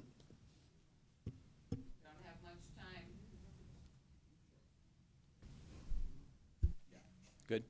I'm sorry. Hello, I'm David Bergerhoff. I'm from North Scranton. I really didn't intend on speaking today. I find myself saying that often. And I guess it's because once I get into a room and listen to people speak, it's more my disappointment in us than our ability to get along and simply not want to resolve these issues, but just basically it seems like we want to inflate them. You saw the people booing those they disagreed with, and yet the other side was pretty quiet, and we know their sides. I'm not going to pretend that. I'm really not picking a side. I want safe neighborhoods like everyone else. As a laborer who's worked all around the United States, I've worked with many illegal immigrants. To be honest with you, as a matter of fact, I have friends who are illegal immigrants, and no, I won't give your name. And you know what? That's what you do. If you don't want to work with ICE, then don't give the names of your neighbors and your friends. Don't oppose them either, though. Let them do their job. Just because we're not working with them doesn't mean we have to work against them. Let's be smart. I brought a whistle today. It's in my pocket here. I was honestly just going to stand outside and whistle like a fool and show you and have a couple people stand next to me and scream like idiots to show you how difficult it must be to do your job as an ICE agent. It's unfortunate that these things are occurring in this country. And we talk about lawlessness, but what about the lawlessness of leaving a border open for so long that we find ourselves in this situation? Let's talk about accountability. Let's talk about resolutions. Let's talk about good ideas. And we're here, we're quoting the Bible, and I love it. It's great. You could take the Bible out of context many different ways. I won't even get into how the fact the Israeli nation just steamrolled nation after nation with God behind them, because God favored the people at that time, and those other people were sinners. Are we the nation that are now sinners? Is that what we're saying? Maybe God will come down here and resolve this if we can't. The thing about this is my notes are all over the place because I was trying to take notes. We talked about bearing false witness. Well, falseness witnessing would be these people ginning up the rhetoric, making extreme statements, mischaracterizing what's going on. We talked about the small percentage, or so they claim, 15% of possibly millions that are actually violent criminals. That's a scary statistic. We worried about the fears that our neighbors have that might be here illegally, or simply people of, we'll say, color, because it seems to be we're moving in that direction with that argument. What about the small percentage of people actually that were impacted by horrible ICE incidences versus the tens of thousands of law enforcement things that didn't go wrong that you don't hear about? That's a small percentage too. So let's just be honest. Let's argue this from both sides. One thing we don't want to do is create another Minnesota. That's the one thing I think we're all here to discuss, and I think that's why they brought this act up. And I welcome the debate, but I welcome civil debate. Billy Gaughan once said, let's have a civics class. Let's have a civil class. Let's talk to each other, not over each other. Let's listen. not close our minds and already know what we're going to say. That's why I didn't want to be taking these notes. I really wanted to just listen to everyone. But I did listen and I heard. I heard about the fears that people have, and yet we don't seem to fear for our own citizens. They were actually expressing their own fears, and they were laughed at, booed, and jeered. Give me a break. Fears on both sides. Everyone is fearful right now. These are tough times. Let's recognize that. Let's acknowledge that we can work together, and let's resolve these issues instead of continually fighting. I thank everybody for your time. Thank you. Hello, my name is Brenda Johnson. I'm the president of the Lackawanna County NAACP, and I'm also an American, and I'm also a veteran. I'm here because it sounds great if you're supporting the Welcome Our Neighbors Act. I think in America, everyone should be welcomed. I don't believe that people should be afraid to walk down the street. What's so ironic is I put my passport in my purse. You know, I'm carrying it around now because I'm a black woman, and I shouldn't have to do that. You know, I've really been feeling traumatized myself. Actually, I'm considering leaving America. That's how I'm really feeling. But at the same time, if we could do that, and only thing I ask people to do is put yourself in that position. That's all I ask you to do. Put yourself in the position of someone in a uniform, in a mask, no badge or anything, chasing your kids down the street. Put yourself in the position of them knocking on your window. I mean, dragging you out of your car. I had to stop watching it. I couldn't watch it anymore. So I am happy that Lackawanna County is considering that, even considering that. And I would ask you to please not only consider, but vote to support that. The Lackawanna County NAACP, we stand for civil rights for all people, for all people. Thank you so much, gentlemen. And the gentleman that was there, yeah, we do need to look at both sides and not boo each other, because that's what right now has happened. We have to see our government has divided us. We have to see that. And we cannot let them do that. We need to be able to civilly talk and speak to each other without hate, without booing. And I don't agree with a lot of things either, but we need to be able to talk to each other and agree. Thank you so much, or disagree. Thanks. Thank you, and thank you for your service.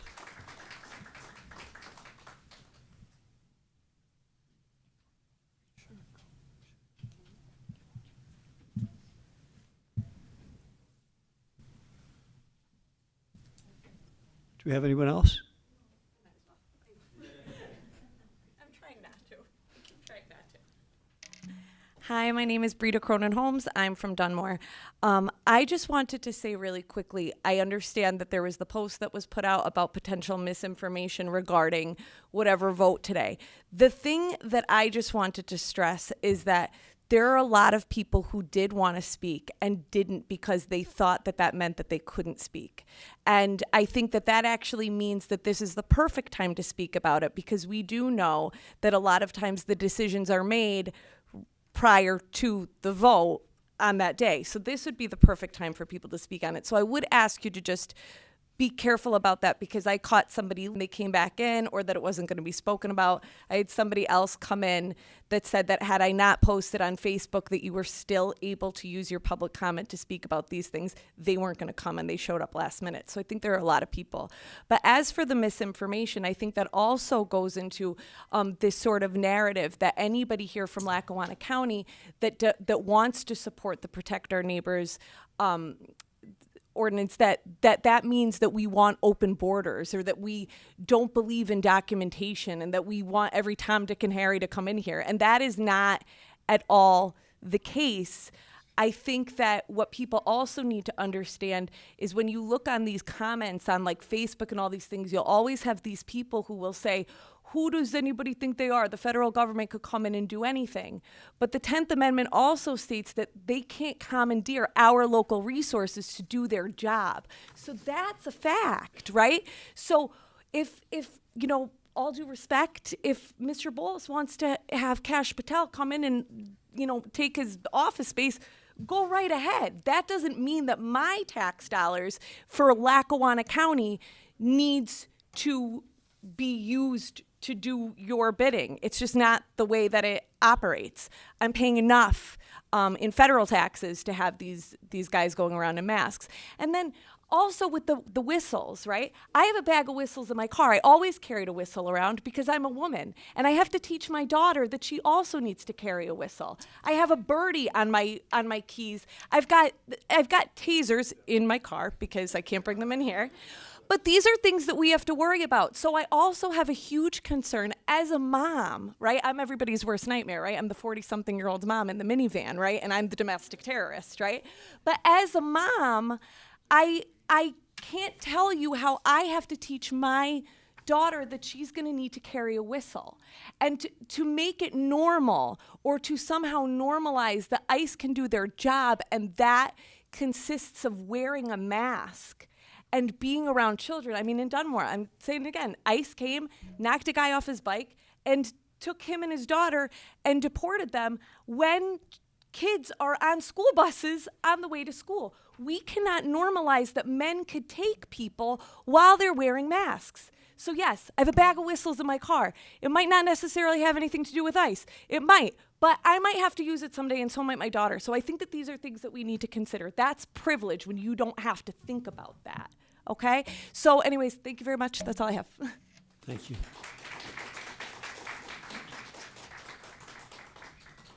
Commissioner Chermak? One more. Oh, excuse me. Okay. Attorney Mike Janetta from Scott Township.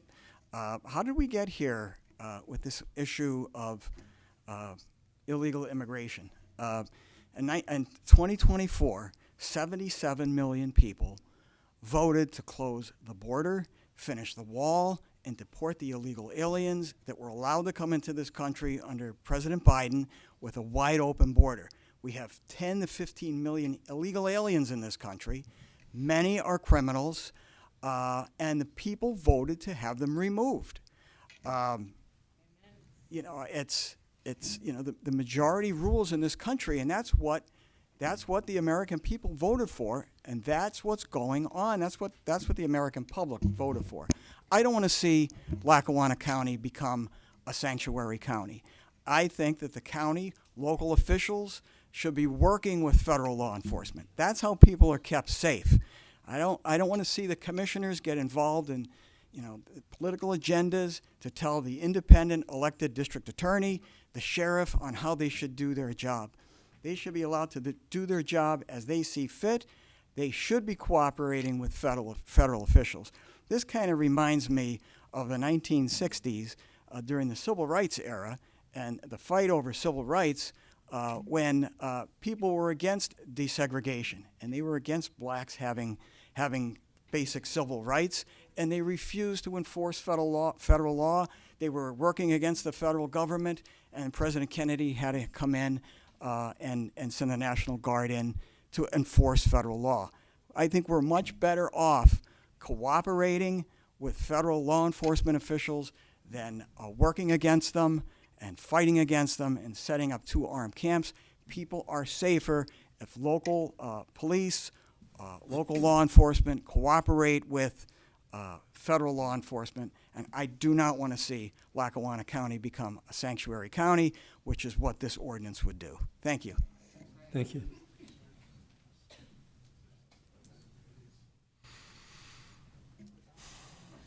Hi, my name is Linda Bonakevich. I'm judge of elections up in East Benton.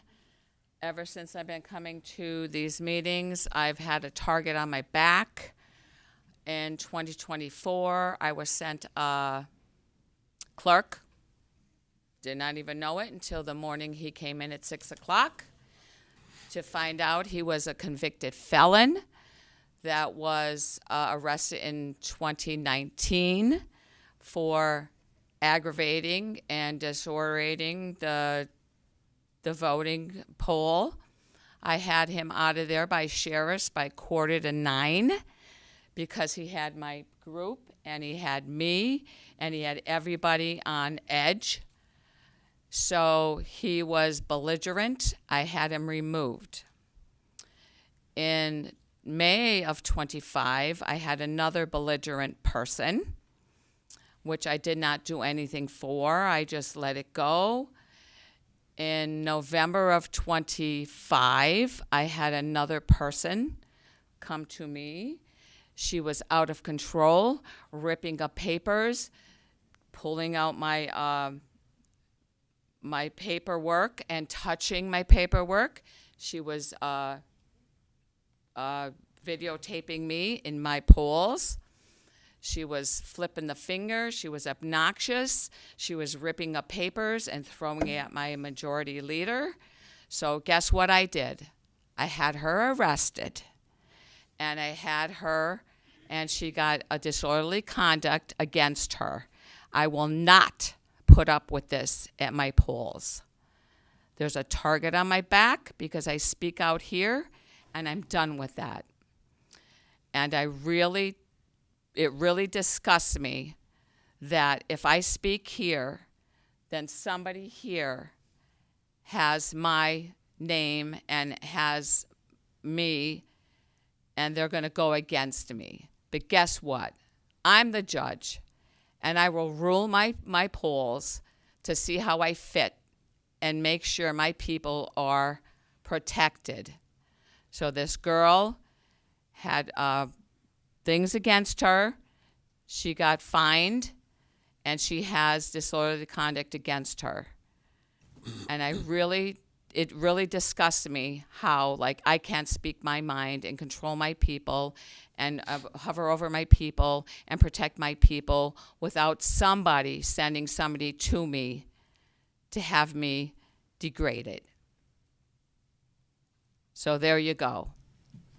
I won't put up with it. Thank you. Thank you.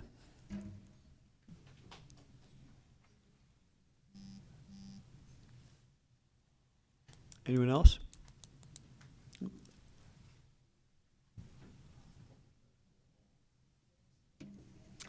Hi, my name is Beth Perry. I live in Clark Summit. And whether or not you support ICE, there are important financial reasons for the county to stay away from assisting them. The assumption that the county will profit through federal reimbursement programs may initially be true. However, these profits will be temporary. Cooperating with ICE imposes significant, often uncompensated, burdens on financial governments. These are financial burdens, and they include jail operation costs, personnel overtime, administrative expenses, and legal liability. Local governments that cooperate with ICE can be, and frequently are, held liable for lawsuits stemming from these partnerships. The U.S. Supreme Court precedent requires the database sources be reliable to satisfy the Fourth Amendment's prohibition on unreasonable search and seizure. The federal government has described ICE's databases as inaccurate, incomplete, and error-filled. Counties that choose to honor ICE warrants run a significant risk of liability. I can cite a few examples, and these are just a few. In November, Suffolk County, New York, was ordered to pay $112 million in a lawsuit due to unlawful detentions. A U.S. citizen in Minnesota had ICE force open his door. U.S. citizen. ICE forced open his door and removed him from his home in his underwear after a warrantless search. He could justifiably and probably will sue and win. Similar lawsuits are going to proliferate. The 287G program is a drain on local resources and may well lead to costly lawsuits over civil rights violations. Compliance with ICE is voluntary. Local governments that do not cooperate with ICE are generally not liable for unlawful detention. The bottom line is that immigration enforcement is the job of the federal government, and the county need not involve itself. When localities choose to work with ICE, they expose themselves to the possibility of spending taxpayer dollars due to legal challenges. I implore you, do not collaborate with ICE. Thank you. Thank you.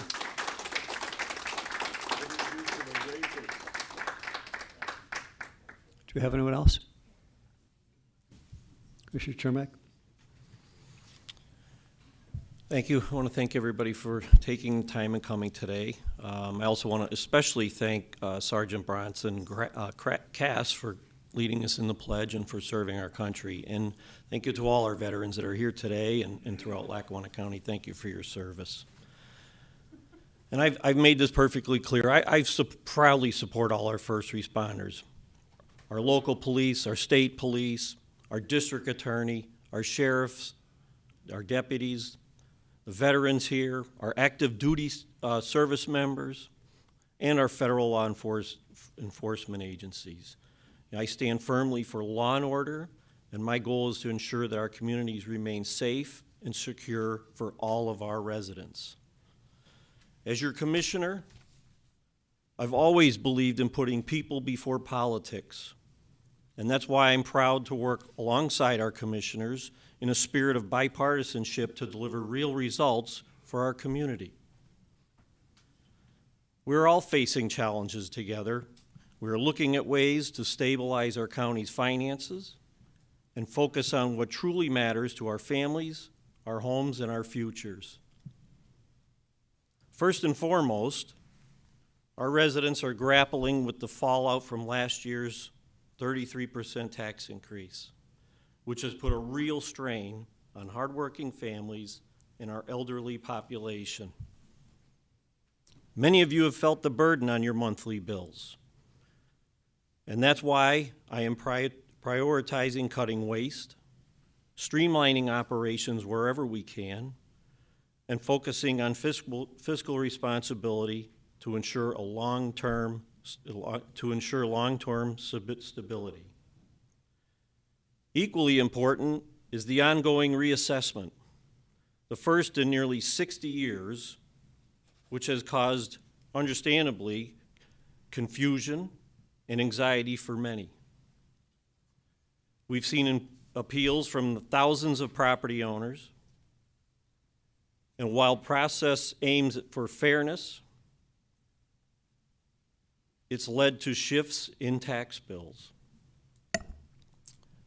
I've advocated for careful implementation to minimize chaos, including calls to pause and review if needed, because this directly affects your ability to stay in your homes and plan for your future. Our team is committed to supporting residents throughout the appeals and ensuring transparency every step of the way. These are some of the issues we can tackle head-on. Immigration policy is definitely a federal matter, and I appreciate everyone's strong opinions. Our solicitors are looking into how to handle potential situations without overstepping into areas beyond our legal control. Data centers, they represent obviously a potential economic growth, jobs, investments in our regions.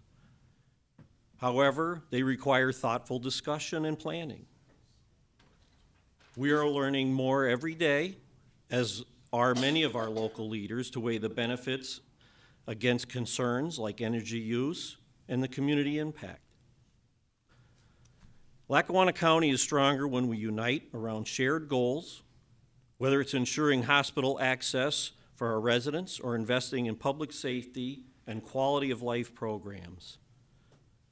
I am proud of the things we are doing together, and that's the approach I'll continue to champion. Our residents deserve leaders focused on progress, not division and political grandstanding. Thank you. Thank you. Commissioner Gaughan? Yes, thank you. And thank you for everybody for coming out to speak today. There's three things I want to address. The first one is this new public communications policy that some of you may or may not be aware of. I would like to congratulate my colleagues, Commissioner Welby and Commissioner Chermak, on the creation of Lackawanna County's newest initiative, the Department of Pre-Approved Thoughts.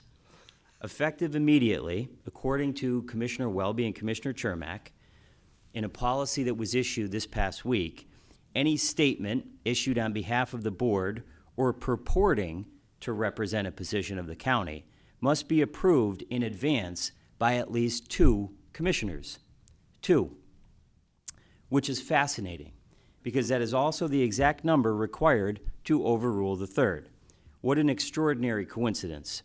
Now, I have been told this is about clarity. That's what Commissioner Welby told the press, about preventing the public from thinking that one commissioner speaks for the entire board. Let me clear that up immediately.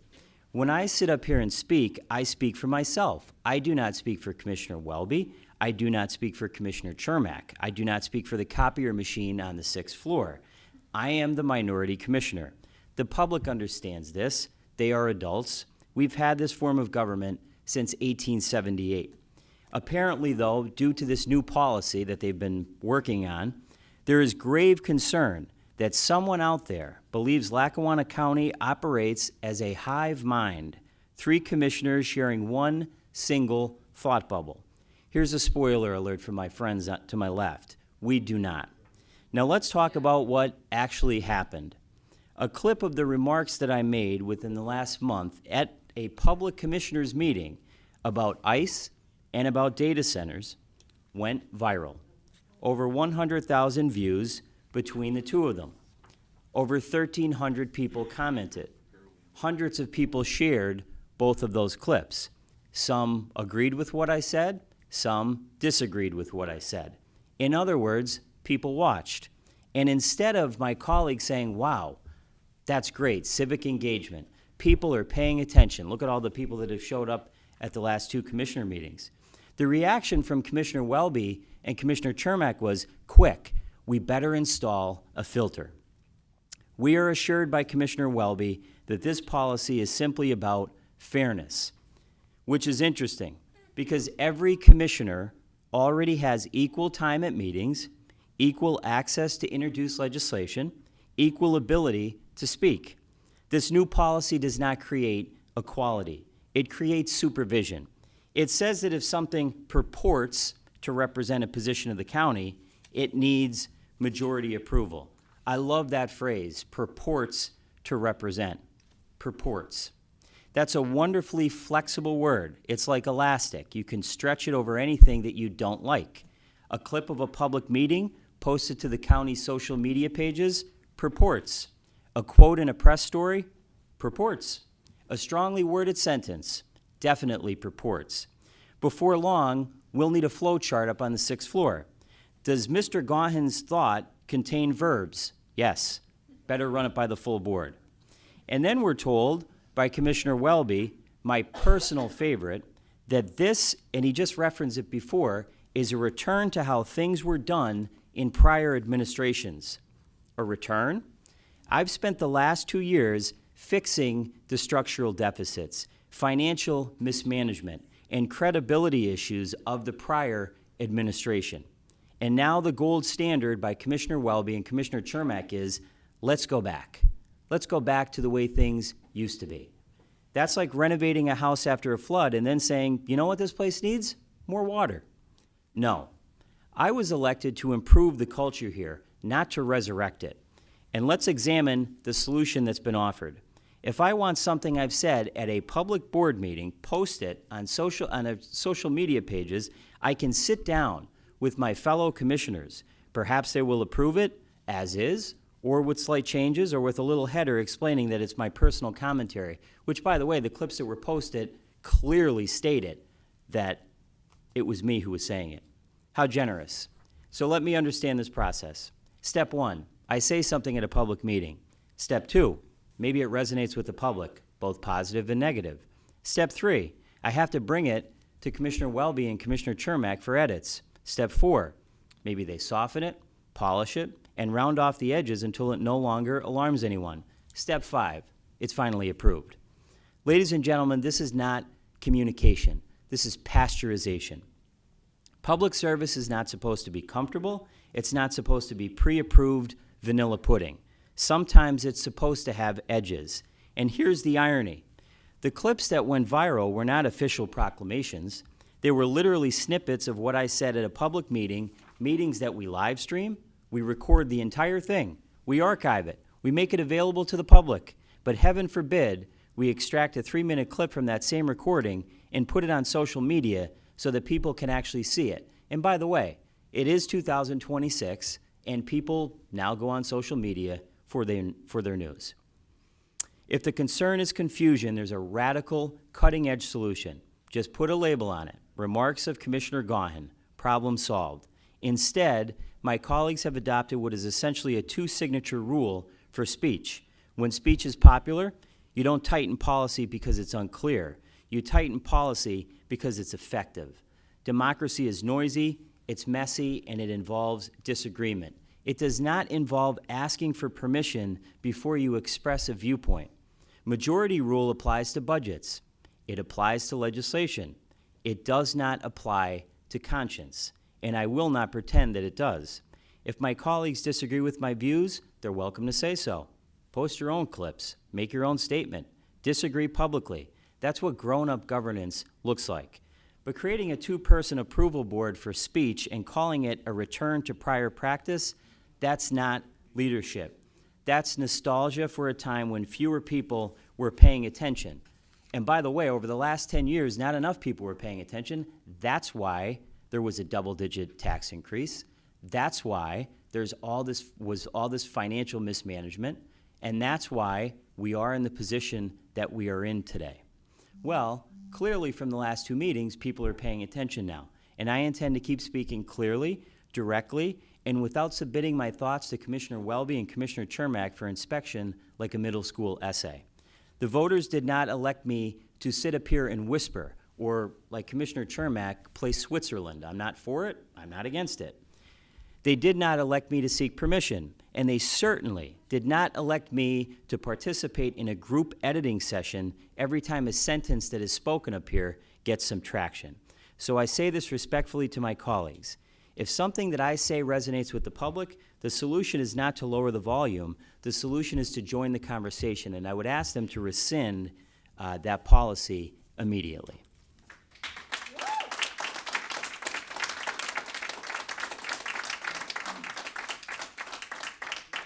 The second thing I would like to discuss is the ICE legislation, because there has been a lot of information about what it does and does not do. I stand fully behind this legislation. And as I sat up here this morning and listened to all of you speak, I thought of a book that I just got done reading. It's called In the Garden of the Beast. It's by Eric Larson. And the book is about the ambassador to Germany from the United States. His name was William Dodd. President Roosevelt plucked him out of obscurity in 1933 to serve as the ambassador to Germany when Hitler took over. And I'm not making this comparison lightly. And William Dodd got to Germany, he saw what was going on, and he said, wow, we're headed towards World War. They're snatching people off the streets. They're trampling over people's civil liberties.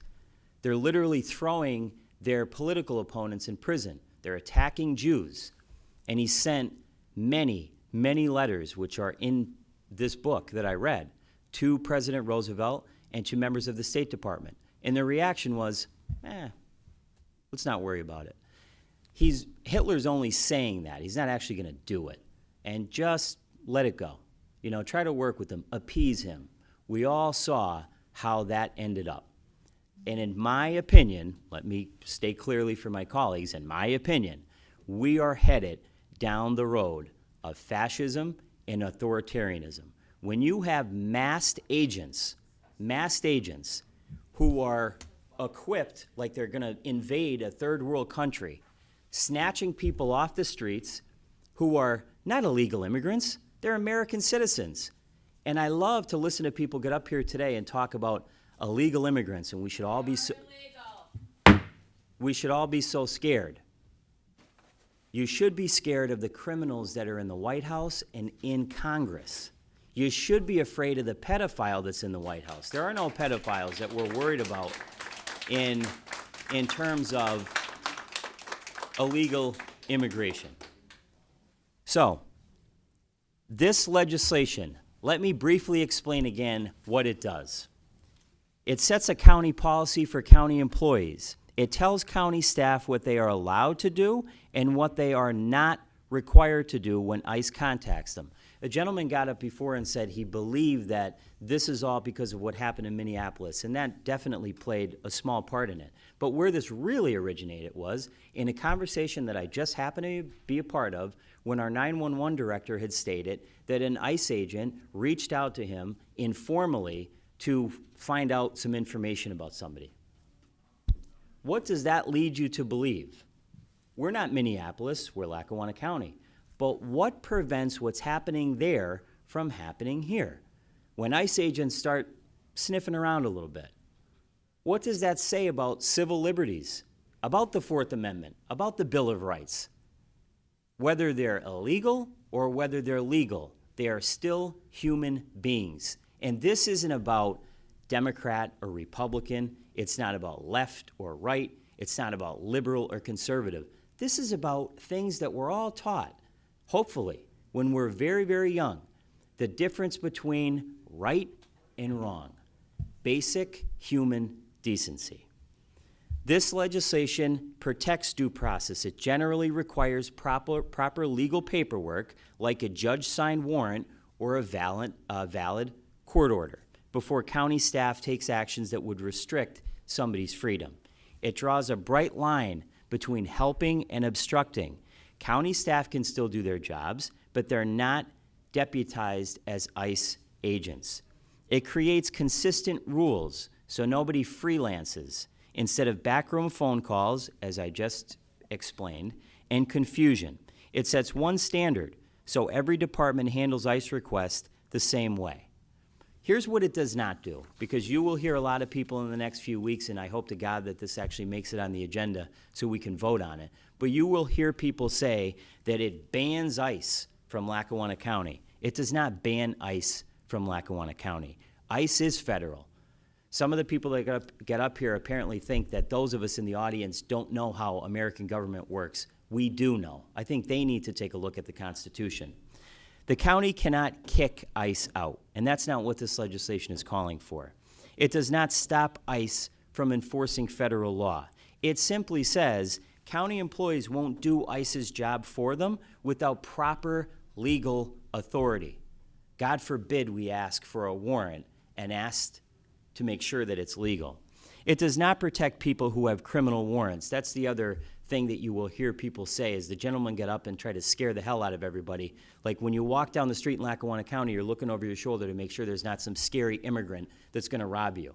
Again, it's a scare tactic. And I feel, as I sat up here today for some of the speakers, I disagree with them, but I feel bad for them because they've been convinced by Fox News and by President Trump and by all these other right-wing nuts that we should be afraid of immigrants. Just like back during the Know Nothing Party in the 1800s, be afraid of the Irish, be afraid of the Japanese, be afraid of the Chinese. Anybody who looks different or sounds different, we should be afraid of them. No, we should be afraid of our rights as American citizens just being completely trampled over. Because by the time everybody wakes the hell up in this country, I'm afraid it might be too late. I don't think it's too late yet, but if we don't wake up and do something, it's going to be too late.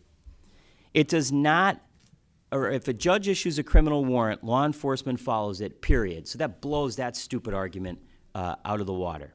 It does not require anyone to hide information or lie. It sets a lawful, consistent process for what county staff can share and when. I will remind everyone that county government is like a big social service agency.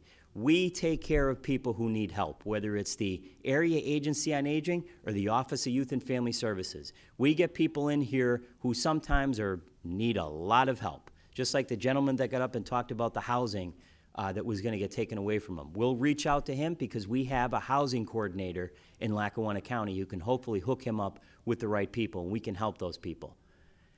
Immigrants are afraid to come in this building to get services because they're afraid they're going to get snatched off the street, or they're afraid that ICE agents will be patrolling outside or whatever they're going to do and will take them because they're just coming here to get services. There will be some who say, I've never seen that happen in the county building. I've never seen that happen before. Well, it happened in Minneapolis. It's happening in other places in the country. And what would prevent President Trump from saying Lackawanna County is a blue county in the state of Pennsylvania? Let's flood it with ICE. Well, we should be prepared if he intends to do that. It does not change immigration law. It's a local policy about county cooperation and civil liberties. It's not a rewrite of federal law. So, the legislation that I put forward, I believe, is measured. I believe it's lawful, and I believe that it's grounded in existing precedent. It does not obstruct federal law enforcement. Nobody is saying that we should not work with people who are in law enforcement. But you tell me, if you saw a masked agent coming at you with no identification on them, what you would do, whether you are white or black or Hispanic or Latino. There was a clip in New Jersey that broke my heart. A bunch of kids they caught it on a Ring camera. ICE was doing some kind of enforcement. You saw 30 or 40 grade school children running the other way, screaming, ICE, ICE, ICE is here. That's what we're doing. We're traumatizing people. And yes, we are commissioners. We can't solve all the world's problems, but we can make a difference with this legislation. So this legislation simply ensures that our county government operates within its legal authority and protects the civil liberties of our residents.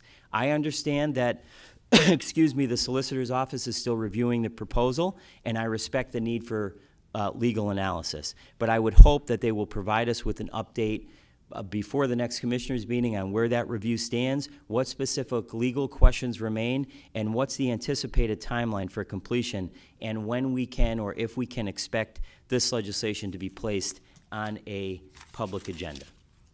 And the last thing I just wanted to discuss very briefly is the data centers.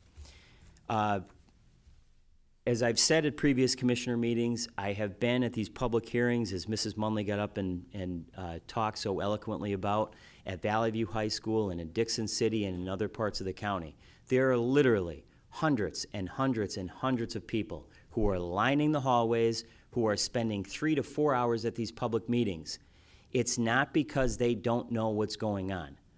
I sat and watched this ignorant, arrogant, data center developer, who, by the way, wore a turtleneck, which for some reason annoyed me in the worst way. But he had this turtleneck, and he was the most ignorant, arrogant person I had ever seen speak, and a woman got up in Archibald and was asking this man questions, and his response was, well, don't you use Google? Don't you use Google? So let's eviscerate all of the hundreds and thousands of acres of land in Lackawanna County so we can use Google, so we can help this guy make $1 billion. But let's not pump the brakes and make sure we regulate the industry and take a look at what's happening in Georgia, in Maryland, in Kentucky, where in Georgia people are turning on their water faucet, there's no water coming out.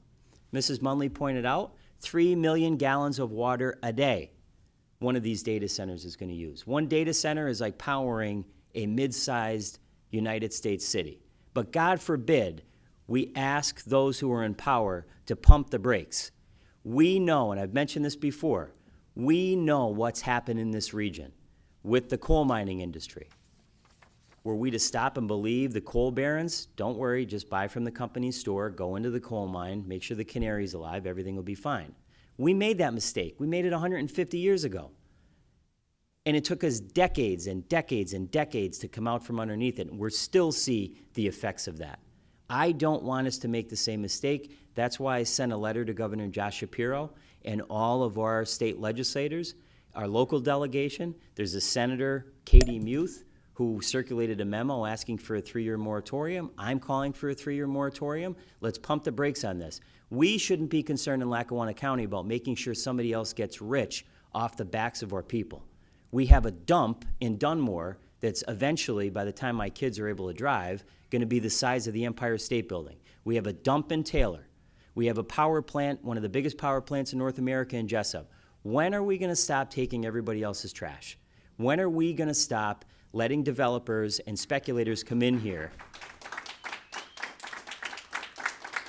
letting developers and speculators come in here and say, don't worry about it. We'll throw you a couple $1 million, by the way, which everybody could use, but they flash this big shiny object at us. We'll buy you a fire truck, maybe we'll buy you a police truck, we'll fit up your police and fire departments with something, and let us just destroy the land and the water and the air. That's not right. And that's why I've been to these meetings to speak out. It's not it's not a political issue. It's not Democrat or Republican. When I sat in that audience in Dixon City, I had people come up to me and say, I hate what you said about ICE, but I agree with you on data centers. This defies political boundaries. This is our county that we must do everything in our power to protect and to defend. And at the position I sit in, I have the bully pulpit, we all do. We should be speaking out to protect these people.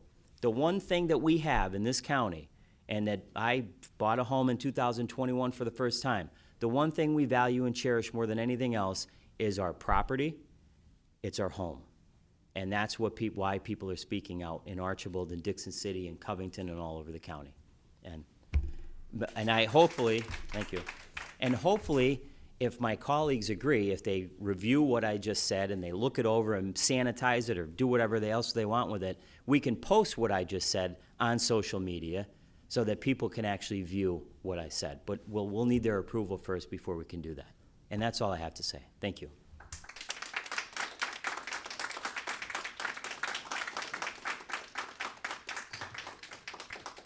To be clear, we're not a newspaper, we're not a news station.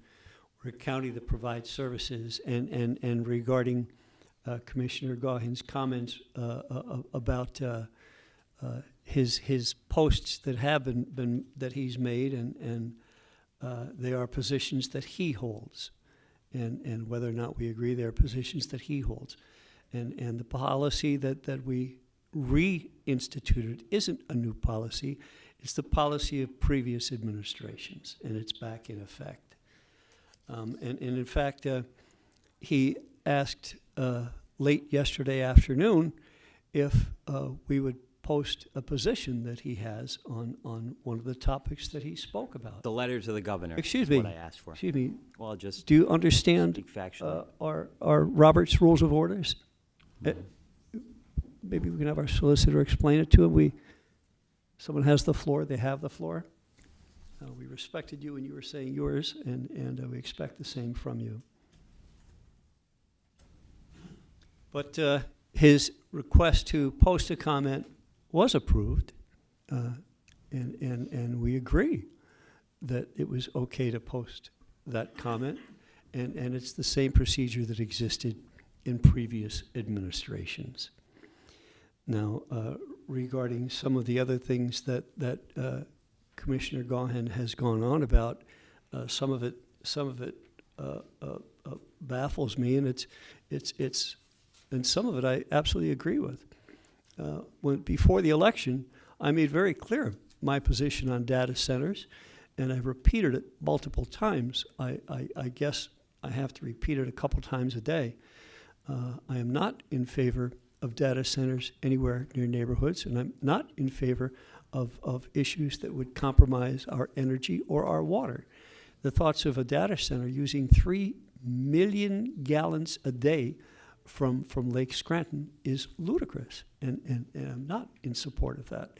We don't know all of the technology that exists with data centers, and if it can be found that data centers aren't going to use a huge amount of electricity or water consumption, and can be located in positions, as an example, along the Casey highways. You're going up towards Carbondale on the right-hand side, set back there, if they met the other restrictions that we insist upon, and that is control of the energy usage and control of water usage.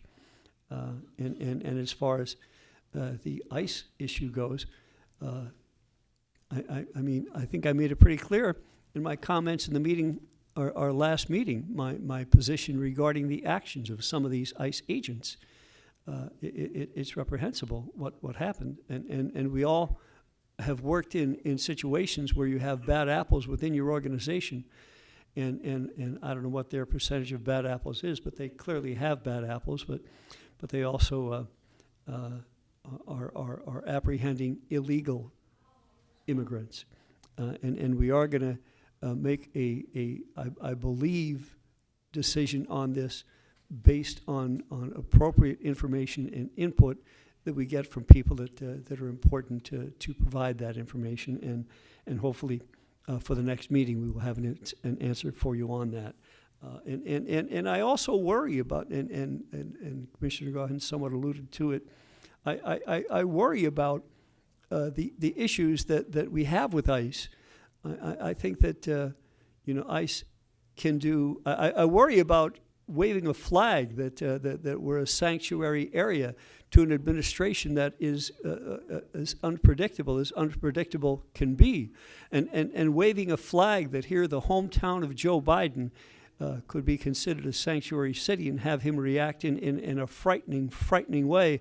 When I was a lot younger, sometimes I was reminded, sometimes it's best to keep your mouth shut, your head down. But I am concerned about the actions of ICE, and I think if they're needed anywhere, they're needed in California, in Texas, and in Florida, where the huge majority of illegal immigrants reside, and also they are the 3 states in which we have the largest amount of drugs being smuggled into our country. If ICE belongs anywhere, I believe it's in Texas, California, and Florida, not in northeastern Pennsylvania, but we'll make a decision on that hopefully by the next meeting. I'm also somewhat concerned about what sometimes seems like deflection by Commissioner Gaughan. We have important issues. When he talks about family and home, we have important issues that we need to address right now, every single day, and focus on. And that is whether or not some of our residents are going to be able to stay in their homes and support their families. We had a 33% tax increase, that seemed to be more focused on the ease of raising taxes as opposed to cutting expenses. I think we have to focus on cutting our expenses and looking for new ways to raise revenue. It just kind of sickens me. And now we have issues with a reassessment that had to be done. It had to be done. 58 years, it's just ridiculous that much time had passed by. And I understand why it took that long. We were forced to do it by court action, not by the decisions of any county commissioners, including Commissioner Gaughan. He didn't force this on us. He was forced to do it by a court order. And it's a shame that it took that. But any county commissioner that previously would have voted for a reassessment would not have been reelected next time out. And that's what has caused that to happen. And what we need to happen is action by our state legislature to mandate in some way that if a reassessment isn't conducted with a certain period of time, whether it's 10 or 15 or 20 years, then legislation would mandate a reassessment in that community at that time. Because going forward, it might be another 58 years without that legislation before it gets passed by commissioners once again. We had asked for a pause in the enactment of the reassessment, and there was expressed concerns that it would cost us millions of dollars if we dared to do that. But based on the errors that were made in that reassessment that were clear last year during the reassessment, there is not a single judge, in my opinion, not a single judge in the world that would have said no to a pause in the reassessment. We had errors of $100 million in a reassessment for a local mall. We have a friend of mine, a Vietnam veteran that many of you know. His assessment for his home on Locust Street, I helped him get it lowered a few years ago. I didn't know what I was doing, but I succeeded in getting his reassessment lowered from $26,000 or $28,000 down to $18,000. His reassessment for his home on Locust Street in West Scranton that was $18,000 is now $459,000. You tell me there's something, not an error in that? We have a farm that a family friend has. They actually have they participate in the farmers market. They're friends of many of you. An 8-acre farm that was estimated, the assessment was given at some ridiculous amount of money. He went in and appealed it and asked how they came to that kind of assessment. And they said, well, it's a rural area, so we took the reassessment information from aerial photography. It's a cliff, an absolute cliff. They changed it, but we have all those errors.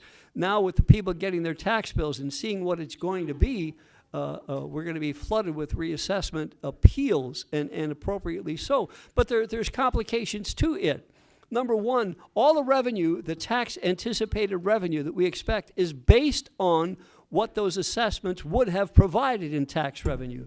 Clearly, we are not going to be getting that revenue that our budget is calling for this year or next year as a result of all of the errors that were made in these assessments. I can assure you that the county commissioners and now the reassessment office, or the assessor's office, is going to be focusing, laser focused, on helping people to understand what their reassessment is and help them to understand how to appeal it. We're going to make that clear with a little video that we're going to produce, and also with a mailer that we're going to put out to make it clear to people how they can appeal their reassessment. And also, we have to make up $1 million in true tax revenue that we were getting from Mercy and Moses Taylor Hospital. I still call it Mercy. And that's $1 million that we also have to provide for. We have to focus on increasing our revenue, correcting the errors that have been made, and focus on reducing our costs, not just raising taxes because it's easier. I have some real issues with that, and I've taken it upon myself for several years. I was focused on what I think should be right and just taxation of some property, including property that is listed as tax exempt that is used for commercial enterprise, whether it's an entire piece of property or a portion of that property. I don't think it's appropriate that a piece of tax exempt property has a business or entity within it that is a commercial entity that first isn't paying taxes, and secondly is in competition with retail businesses or businesses that are paying their taxes. And also, I believe there are properties that are listed as tax exempt that shouldn't be. And I found one after many years of looking. It's a property, actually it's 3 properties in Scranton that are owned by a 501c3. 3 properties that are tax exempt. Well, I've been looking and looking and looking, and have found that this tax exempt entity, I'm going to say it, they're called Milk Saving Starving Children, and they are listed as tax exempt. Well, I found in my studies that their tax exempt status was revoked by the IRS in 2017. Revoked by the IRS since 2017. They have not held tax exempt status. I went to our assessor's office. They said they didn't know that. They have appealed it, and the United States Tax Court has upheld that revocation. There's, I believe, others out there that are enjoying a tax exempt status, and I think we should focus on doing what's right, and that is having people pay their fair taxes. There's a lot of other things that have me worked up, and I apologize for that. Hopefully in the future we can work together on a lot more things. I know Commissioner Gaughan calls himself the minority commissioner. I don't understand that. I know that with his not getting his rubber stamp as his county commissioner that he campaigned so hard for, that he has a real challenge, a real difficulty dealing with it. I did choose as my nominee for vice chair, Commissioner Chermak, and that was hoping that we could have a situation where both sides could work together. And I'd like to see that in our state legislature and federal government as well. And that's the intention. And he did vote against it, and I understand his voting against that. But also, the only other thing I think that we disagreed on, and I don't know why I'm considered a Republican, the only other thing that we disagreed on a vote was every other year the chair of the airport authority switches from Lackawanna County to Luzerne County, Lackawanna County to Luzerne County. And last year was Luzerne County had the chair. This year, Lackawanna County had the chair. And we got to pick one of the 3 of us to be chair of the airport authority. I nominated Commissioner Chermak to be that chair. Commissioner Gaughan voted against it. I know that I'm not qualified to be chair of the airport board. Now, maybe Commissioner Chermak thinks that he's qualified to be the chair of the airport board. That may be, and he may very well be, he may very well be perhaps the best candidate for it. But what I do know is that Commissioner Chermak is a pilot, that flies in and out of that airport. I do think of the three of us, Commissioner Chermak is the choice for that, yet Commissioner Gaughan doesn't agree with that. They're the only two things that I think that I voted with Commissioner Chermak, in which I didn't vote with Commissioner Gaughan. Now, I understand that he does enjoy deflection, and I see that in our federal government too, where I see that. But I hope that moving forward, we can work together the way it was intended to be, and why I originally ran for this office, for the three of us to work together and put away the acrimony that was exhibited from the time that Commissioner McGloin resigned. I hope that we can get to what I wanted to see in the goal of being a commissioner, and hope that the three of us can work together on issues in the future. Commissioner Motion to Welby, adjourn? excuse me, I just have Second. one thing I wanted to add. One thing I wanted to add, please, thank you. Motion to, excuse That's me. totally inappropriate. One thing I'd like to add, The Commissioner, meeting is adjourned. well, there's people still in the audience. Commissioner, oh, God, this is like Russia. Commissioner Welby just took a couple drive-by shots that I'd like to respond to. In terms of me being a rubber stamp or wanting a rubber stamp, this is from the same gentleman who took a $100,000 big fat check from Marty Flynn to run for office. So there's no rubber stamp here. That's number one. Number two, he just spoke about deflection, that somehow I'm deflecting. Everybody knows I had to raise taxes 33% because of the incompetence of the last administration. There was $38 million in unpaid bills, or $38 million deficit, $19 million in unpaid bills. So Commissioner Welby, who's now kibitzing in the back, can talk all he wants about deflection, but the fact of the matter is there's nobody that's more of a rubber stamp. He took $100,000 from Marty Flynn. Marty Flynn sticks his hands up the backside in the morning, and he's the puppet, tells him what to do, and he does the same thing with Chris Chermak. Thank you.